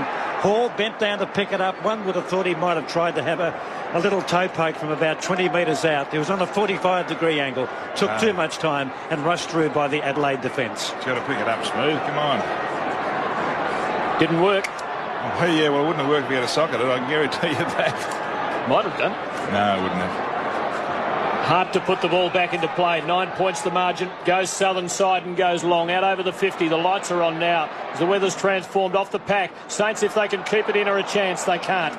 It's over. Keogh winces as he picks it up on the wrong side of the boundary line, sensing the breakaway opportunity.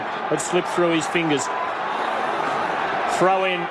Cook and Wren. Cook front position. McLeod arrives and climbs, brings it down to Johnson. Well tackled, dispossessed. Winmar over the ball. Clever left hand pass. Harvey and Daniels in each other's way. Harvey's lost the footy. Picked up by Connell. Quick kick, but straight to Jones, who takes the mark for the Saints. Forward of centre. They desperately need the first goal of the quarter. Jones centering ball to within about 40. Hall with 3 against him, and Ellen in the back half takes a soaring mark. Tremendous effort for Adelaide at centre half back. Crows lead by 9 points, 2 minutes in the final term. The kick by Ellen up towards half back. It's a free kick against Cripps. It's going to the Adelaide Crows to be taken by Chad Rentoul. Half back flank coming around the member side. He thought about going to Caven, who's out on the wing. Decided not to, then kicks up towards half forward, looking for Robran. Waitland to spoil. Robran holding on to Waitland. Picked up by Caven, has done well. Hand pass to Pawan, and is taken by Hudson. Handball across to Hall, who might be playing in defence. Chops his way through with strength. Gets the hand pass to Daniels. A floating but long kick up towards half forward, and the ball is out of play. About 60 metres out from St Kilda's goal in front of the MCC members area. Adelaide 11-11-77. The Saints 9-14-68. Final term, 2.5 minutes in. Ball a little slippery. Suddenly it's all a bit harder. They're also just a bit tired. At the fall, McLeod covers it. Harvey tries to swoop. Can't take it with him. Crows, tremendous physical effort. Wren gives it to Connell. Quick kick up towards half forward. Robran, 1 grab, 2. Takes the mark. 75 metres out. As Adelaide turn defence into attack. Coming down the middle is McLeod. Runs onto the ball and keeps running to 55. Kicks long. Getting back. Shanahan marks it just inside. It was going to miss anyway. Took it between the goal and the behind post. Chips a little pass to the trusty Burke, who marks and feeds off to Peckett. He can run down a vacant corridor. Couple of bounces. McLeod bearing down. Gets his kick to the wing and low. Needs to mark one. Can't. Winmar onto the spill. Great smother. Pittman coming across. Ricochets it out of bounds for a throw-in on the members' wing. 3.5 minutes. Still no goal in the final term. The first one absolutely critical. The Crows lead by 9 points. And Stewie low down on marking today. Only 3 marks so far. From the throw-in, Wren knocks it forward. Harvey gets back there first for the Saints. This way, that away. Does well. Tippy toes through the wing. Kicks up towards centre half forward. Caven dropping back as marked. Defensive centre half back for the Adelaide Crows. Plays on quickly.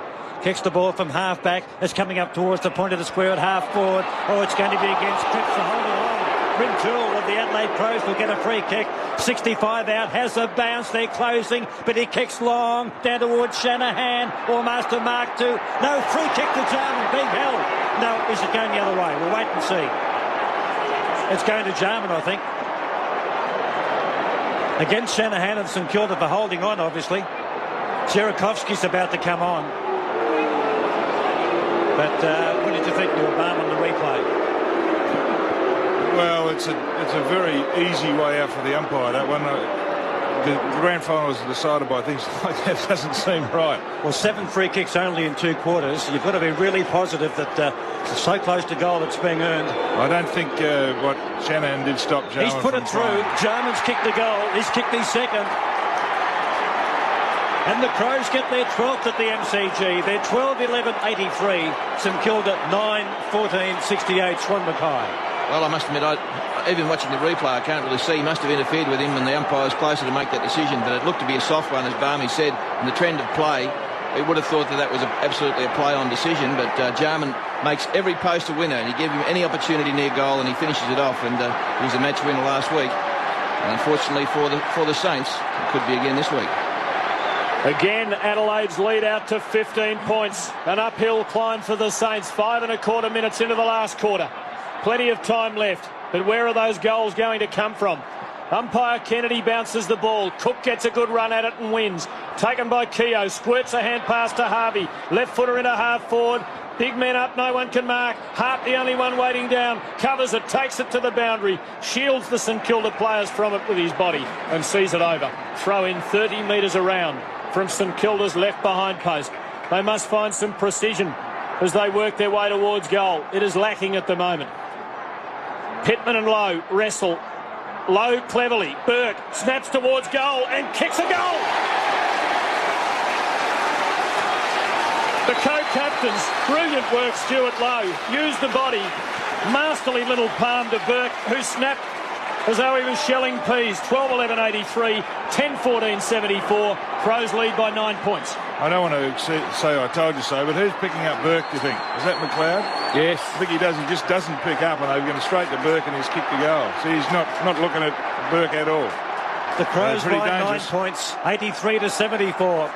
6.5 minutes final term. Umpire Sheehan a perfect centre bounce. Up they go. 50-50. Hard to tell who won. But Burke is there. He's claimed by Jarman. Loose ball comes out to Brown of St Kilda. It's a high ball. Ellen underneath it. Out there is Thompson. The ball punched away by Ellen. Out towards the boundary. Keogh is there. And it's picked up by Thompson of St Kilda. Gets the hand pass to Daniels on the wing. Kicks into half forward. Wren dropping back. Can he mark? No. They've spoiled him. Out goes Heatley. He gets a hand pass, but straight towards Goodwin, who clears for the Crows through the middle on the bounce to Rintoul. He's lost it. Shanahan there, picks it up for the Saints, squirts the ball out towards the wing. Keogh and Connell. Keogh's got the front position. Keogh of St Kilda picks up, kicks it towards Lowe. They need a big mark. Oh, they need a mark, but so do the Crows.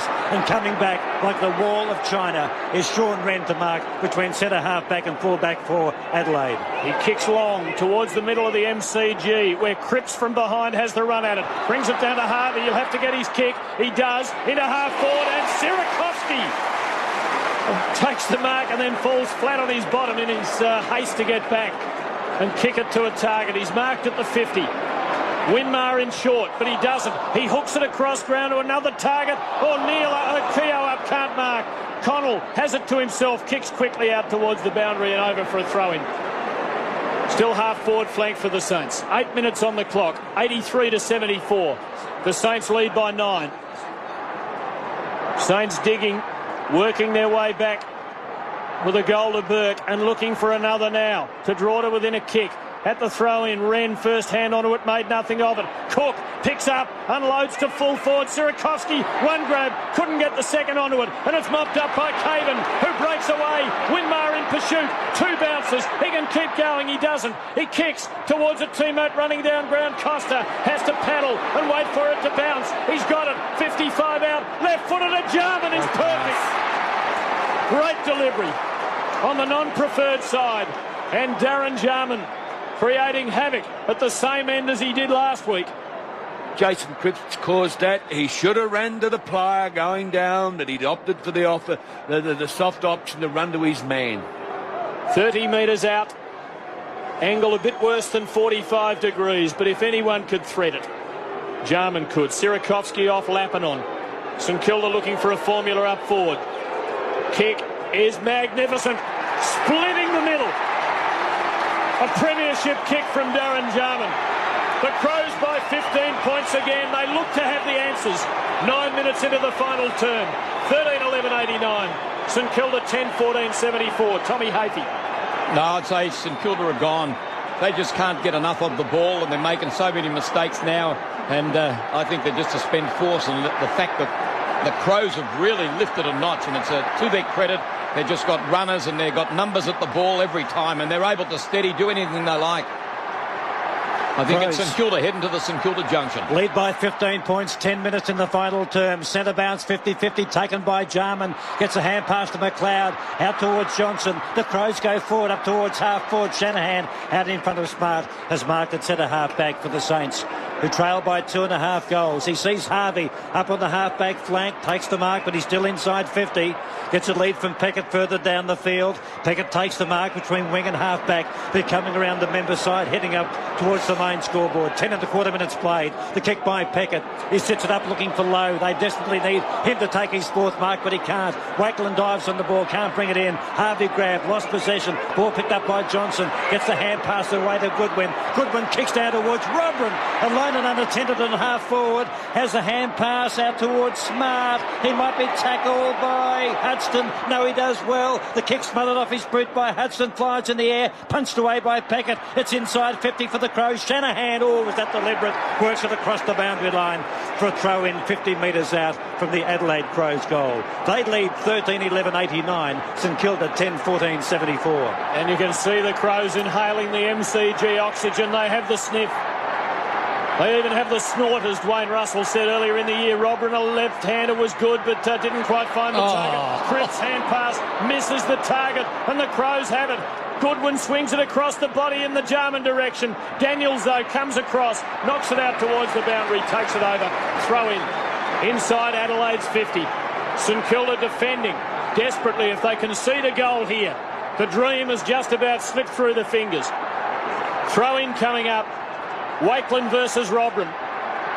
Shoulder to shoulder, and Robrin wins with the left hand, knocked on by Smart. Over the footy, Wakeland. Hand pass hoping for Harvey. He's been hemmed in all day. He gets a quick kick. It's smothered. He's hemmed in again. It ricochets off Robrin over. Another throw in, still inside Adelaide's 50. The attendance, 98,045. Which I think since the Great Southern Stand went up as a footy record. 12 minutes in, the Crows by 15 points. Boundary throw in, knocked down by Wakeland, picked up by Harvey, hand pass across to Burke, tackled by Smart. Burke gets a kick, but it's knocked forward by Robin, picked up by Jarman, and he's kicked a beautiful goal off his left boot. 4 goals to Jarman, and that looks like it for the Saints. Adelaide lead by 21 points. Adelaide 14-11-95, St Kilda 10-14-74, Peter Knights. Well, a lot of people say about Darren Jarman that when the heat's on, he does go missing, but I've never been one that's agreed with that. He is a professional in the way that he finishes off. There's no doubt he is as good as I've seen in finishing off, and just in this last quarter, he's virtually taken this game away from St Kilda and is going to win this for Adelaide. But well done, Darren Jarman. Jarman, Ellen and Bond have kicked 11 between them. Adelaide by 21 points after trailing at half-time for the second week in a row. Cook gets the tap. Out towards the wing it goes. Harvey and Hart. Hart gets the body in there first. 2 against him, though. Jones soccers away from him. Has to go and retrieve. He's got it, but he's pressured. Hand pass to Lappin. Tackled, hand pass to Harvey. Hand pass inside to Burke. Tackled as he gets his kick. Falls short. Adelaide 2-on-1. McLeod backwards. Hand pass to James. Coming off the defensive 50. Kicks brilliantly. Finds Hart over on the southern wing. They are doing all the winning things now. He kicks in towards half forward, but a good mark for St Kilda, taken by Zilla backing back.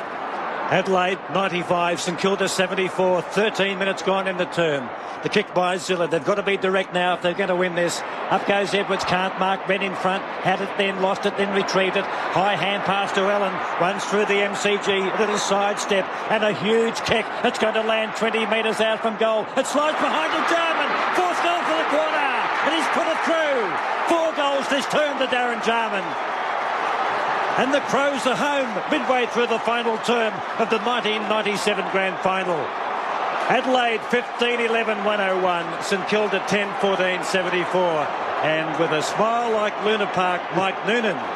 Oh, yes, we can sit here and extol the virtues of Darren Jarman, his ability to read, but you've just got to take your hat off to Sean Red. He got back across the back play then, he was able to provide the contest, then recovered on the ground, hands off to Ellen. Ellen's then given a very quick entry, was long and strong. Smart's in the air, Jarman's at the back, she's all over.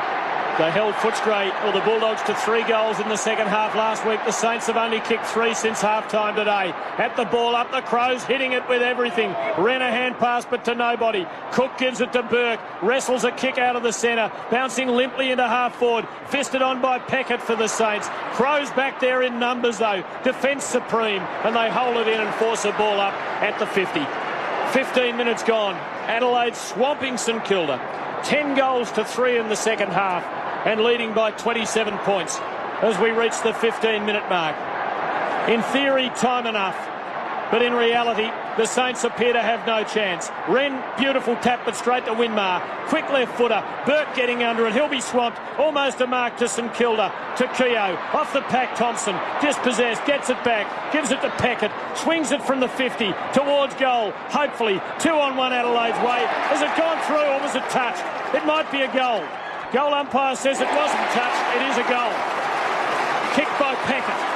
The Saints pull back 1. They need to pull back 4 more. Adelaide 15-11-101. St Kilda 11-14-80. Crackers. Do you still hope? Well, you've got to hope. Of course you hope. But against the trend of play, they haven't got anything down forward, and that was half-back coming down and kicking a goal. But it was a nice goal. They've just got to try and get someone. Stuart Lowe's got to put his hand up now and kick 4 goals. If he can do that, they win it. But Jarman's been a match winner down there. He's an absolute freak and a great player. Crows by 21 points, 16 minutes in the term. Centre bounce, won by Cook, but he almost lost it to Wren, who flicks it over towards Shanahan, though. Shanahan lost it, but his teammate Silver of St Kilda breaks off half-back, kicks the ball towards half-forward. Good mark taken by Caven. No, free kick. It's going to Keogh for push. Attacking side of the centre. Is there a player short? It's Lappin, is it? Oh, no. The ball punched away by James. Again by Edwards. Lappin goes to ground and the ball is out of play. 35 metres away from goal. But the Saints in attack. Pittman's up at fullback or in the fullback position with Lowe, so they're not contesting the ruck. The Saints want some height because Wren's contesting with Cook. A boundary throw in.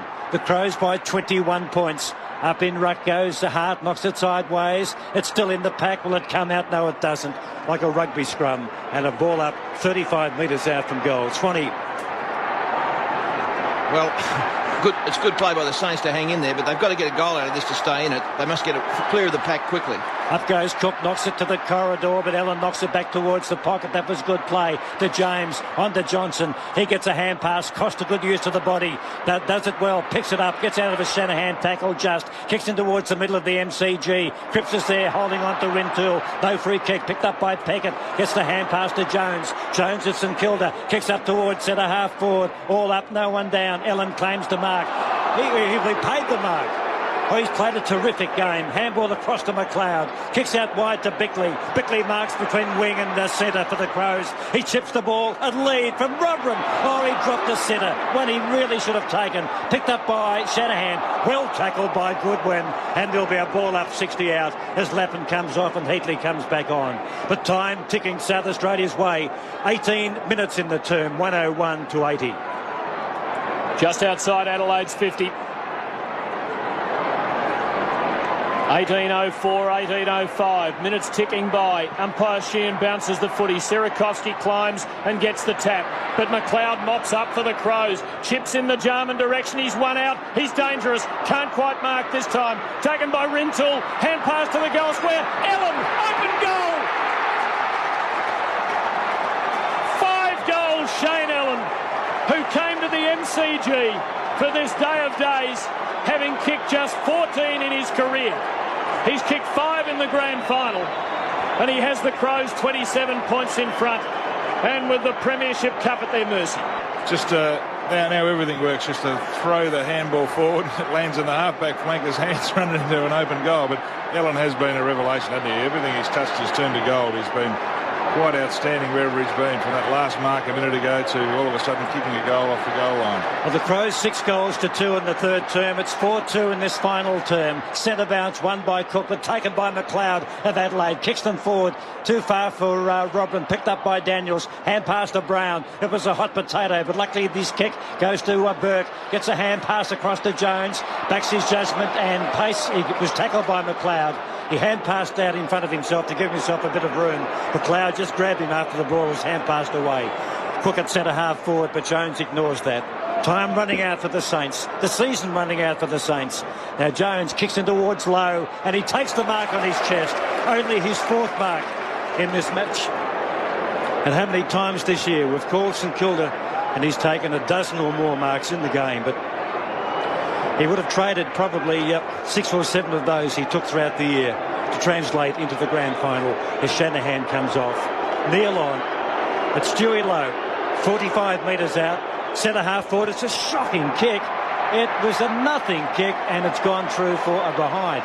It had nor height or distance about it from 40 out and struggled in off fingers for a behind. 107-81. Adelaide by 26 points. The scoreboard revealing a shot of a crestfallen St Kilda fan.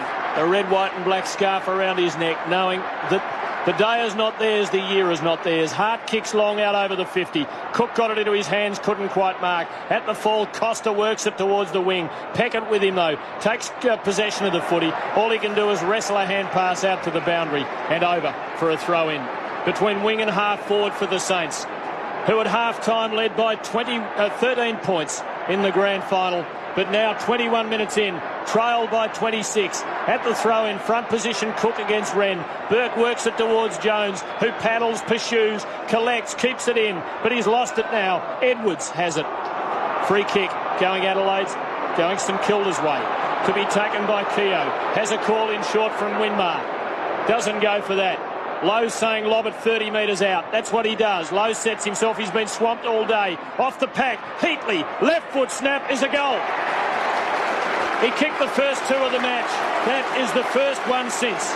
21 and a half minutes into the last quarter. And still the difference is 20 points.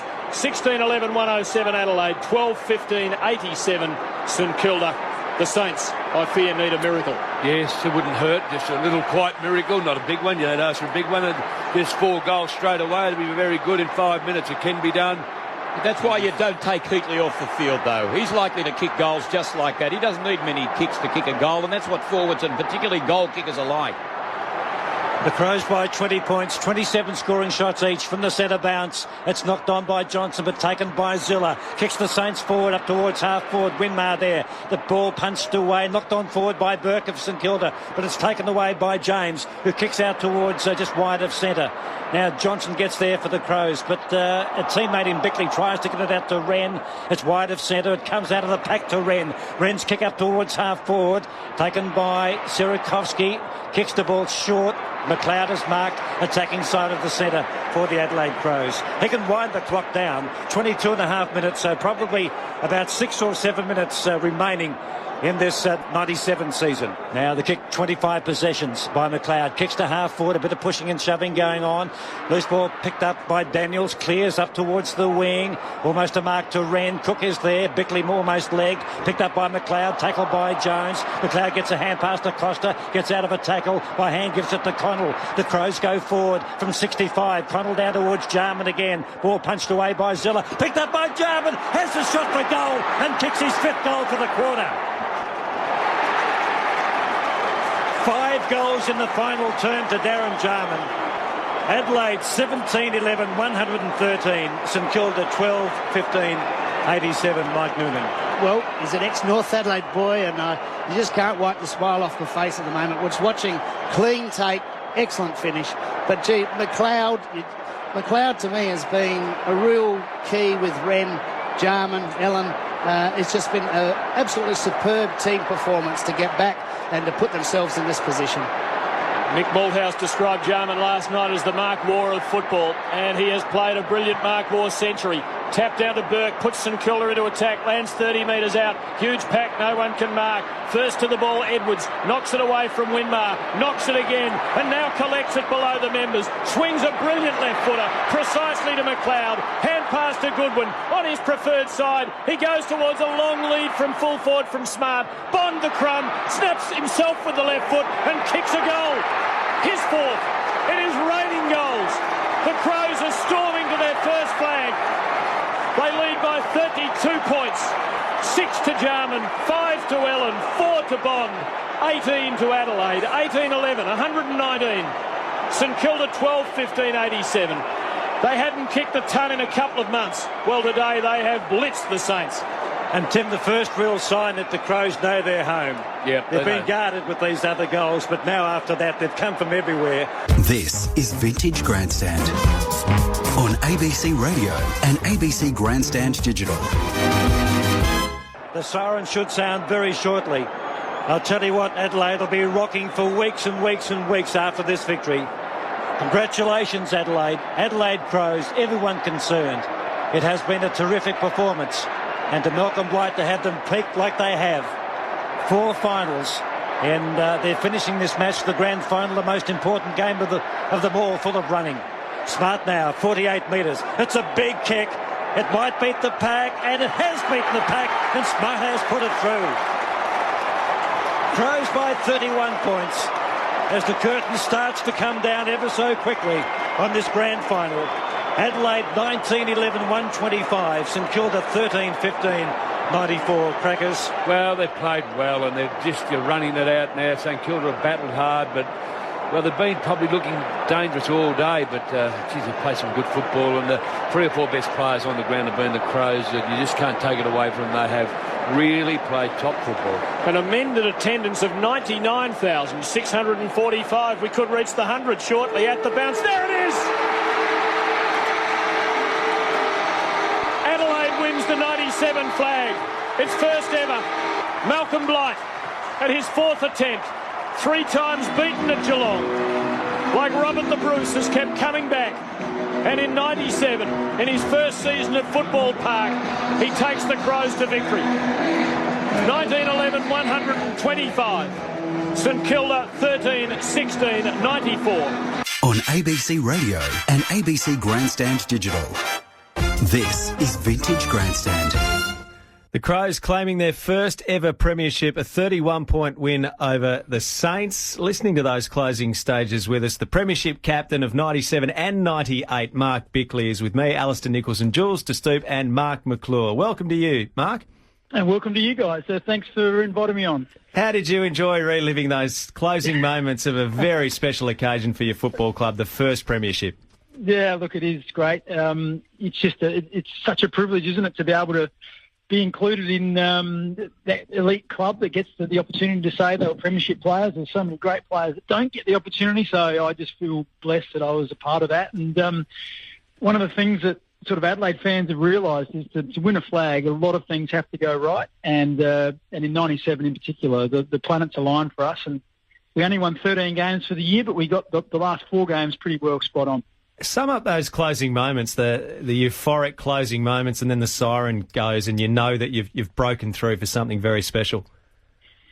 Yeah, look, it's really difficult, and it's interesting when you watch the game back. We did that a few times in the days afterwards.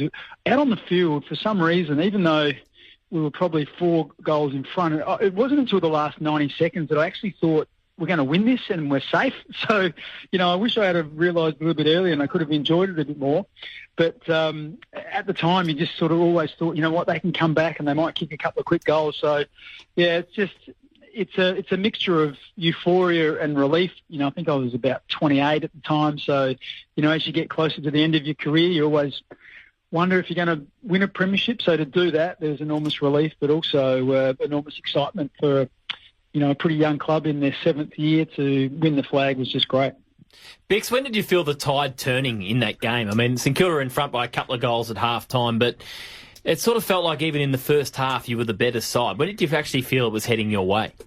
Yeah, look, probably in the second half, in particular we felt good. The second quarter was interesting because I think Barry Hall got really busy and kicked 3 or 4 goals pretty quickly, and, he looked like he was going to rip the game apart, and there was, at different stages, Nathan Burke and Robert Harvey were getting plenty of footy. So, look, it was an interesting one. I just felt like we started to get on top in the third quarter, and then the start of the last, when Darren Jarman sort of cut loose and Malcolm had sort of done a few tricks with Darren. He was starting in the centre square and then drifting forward, and I don't think that they picked that up as quickly as they could have. And he had a couple of goals on the scoreboard pretty quickly in that last quarter. So, they were the moments where we started to feel like the momentum was really in our favour. McLeod was unbelievable, but it just it seems hard to believe a guy can kick 5 in the last quarter when the game's up for grabs, 6 for the second half, and doesn't win the Norm Smith medal. I mean, what's your view on that? Yeah, it's an interesting one, isn't it? Probably at the time, I thought Andy was, probably our best player. But then you look back and Jars was just phenomenal in both years. When you look at it, he could have easily won it in either year of the grand finals, but just had such an influence on the game. Yeah, it's pretty hard to comprehend. But I think what's happened is back then 5 goals was a pretty good afternoon. But remember, during that sort of period, there were people that were kicking 10s and 12s. When you think of Dunstall and Lockett and all those guys at their peak, 5 was just a good return for a forward. So it probably doesn't sort of hold the same regard that if a forward kicks 5 these days, it's been a cracking match. So, Shane Allen kicked 5, and including 3 from the half-back flank in the second half, so he was pretty good as well. So there was just, great performances everywhere. And the thing about McLeod, when you look back at Andy, I think it was his 33rd game. So when you think that, he played 55 games, he won 2 flags and 2 Norm Smith medals. Think of the 50 gamers that are running around today, and there's no one of that sort of quality. And we were pretty lucky because, Simon Goodman was playing his 10th game. Tyson Edwards was, probably 20 or 30 games. So we ended up out of that team having 4 blokes who went on to play 300 games who were all just youngsters at the time. So we had really good pedigree on that side. Mark Blight comes in, Bickley becomes captain, McDermott, Jarman, McGuinness get the flick straight away. The whole change from 12th to 1st in 1 year. What a whirlwind. Yeah, look, that's one of the things about Blighty. He realised that for us to be good as a team, those older blokes you mentioned, as great sort of servants they'd been to the club, they were yesterday's men in terms of if the side was going to go forward, it had to be that next group of players that had to stand up and take ownership of the footy club, and that's pretty much what happened. And we had some I mentioned we had some great youngsters. Mark Rashudo was just entering his prime. Sean Wren finally was, we saw a couple of full seasons out of him after 2 or 3 knee reconstructions. So, like I said, we had lots of things go right. We had a phenomenal team, and we had a phenomenal group of youngsters. Kane Johnson, who was a teenager, and teenager tagging Robert Harvey in the grand final. So, there's some big jobs that Malcolm Blight handed out to some youngsters, and they repaid us really well. Adelaide have always prided themselves on being a really good football state, but to win a grand final in your first 5 or 6 years, that's extraordinary. Yeah, it is. I think it was our 7th, and I think Port Adelaide did the same. They won their first flag in, I think it's around their 7th or 8th. So it's bloody phenomenal when you think about incredible. You think about GWS and Gold Coast, and the toil they had to sort of go through, or still going through. But to be really honest, like in '93, which was our 3rd year, we were 7 goals up in the prelim and lost. We could have actually got there a little bit earlier. Not to say we might have won that year, but Essendon beat us. They went on to win the flag, and I must admit that was a driving force for probably there was 8 or 9 of us that were in that side that even at the time, being sort of in the early part of your 20s, you thought, we made a prelim in our 3rd year. Okay, well, this will happen every year and we'll win a couple of flags. And then we went into the wilderness for the next 3 years and didn't play finals. So when we got back there in 97, there was a much more steel about the side and much more sort of determination that we had to make the most of our opportunities. And I think that showed through in the prelim. We were 5 down at half-time in the prelim final and were able to get over the top of the Bulldogs in a really tight one. And I think that part of that was about the group of players who had sort of missed out in 93. We were destined to not miss out again. What Malcolm did, though, was make you feel good about yourselves. That's what I saw about when I saw him in with players. He made them feel good about themselves, and they responded. Yeah, you summed it up really well, Mark. What he did was he also gave the players freedom, and he would say, if you want to go for a big mark, go for it, and if you mark it, good on you. If you don't, put it away for the rest of the day. If you want to kick a torpedo, go for the big torp, and if it works, well done, and if it doesn't, save it for next week, and he'd say that. And Shane Allen across half-back, he used to, he'd say to Shane, he'd say, look, why don't you try running down the ground and see if you can get on the end of a couple? And, just things like that. And Shane said, I remember talking to Shane, he's the most humble bloke you'll ever meet. He said, it was fantastic. I was running down and he said my man was sort of following me, and I just kept thinking the further I run towards our goals, the further I drag my man away from his goals. Correct. That was his mode of sort of thinking, and then the ball came to him 3 times, and he kicked 3 in the second half. So that was, that was a pretty unbelievable story. And the week before, of course, Tony Modra, who was the Coleman medalist that year, he did his knee. So we had 2 All-Australians in 97 in Mark Rashido and Tony Modra, and both of those guys were injured for the grand final, which made it probably even more meritorious. Absolutely. The Premiership captain from 97 and 98, Mark Bickley's with us on Vintage Grandstand. We had Peter Caven on earlier, Bix, and he told us the story about Malcolm Blight up the ladder berating the players. And he was known for a few outbursts and funny motivational things, Malcolm Blight. Do you have a favourite you could share with us? Probably the one that to do with the grand final was interesting. After the game, was so fantastic, we all sort of couldn't believe it. And then we went across to I think it was the Melbourne Entertainment Centre, and there was about, I reckon, 15,000 Adelaide people crammed in there. And what they did, the late David Hooks was the MC, and he interviewed every player and introduced them sort of in numerical order.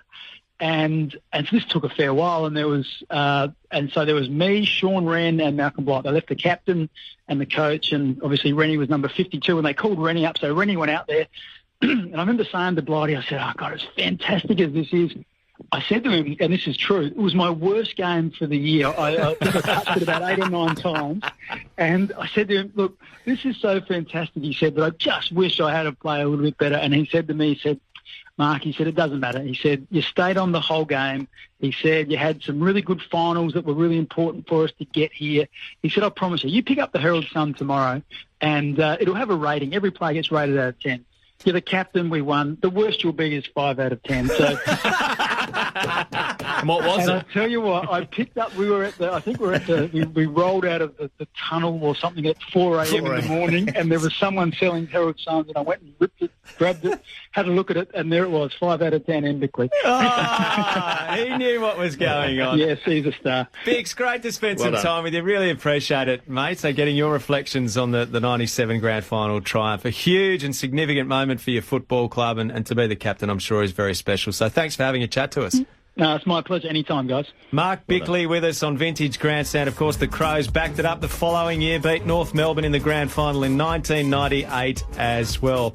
Hope you've enjoyed another edition of Vintage Grandstand. We'll go to the archives, see what we can find for next week. Another great game from the past. ABC Listen. So tell me, what's the question that people ask the most on the Dr. Karl podcast? Everything in the entire universe, from haematology to biology to geology. Was there really a Big Bang? What happens when I have dark urine in the toilet? And finally, why is the sky blue? But mainly just farts. Lots of farts. Dr. Karl and Dr. Lucy have all the answers on the Dr. Karl podcast. Find it on the ABC Listen app. ABC Sport Digital Radio. In case you missed it,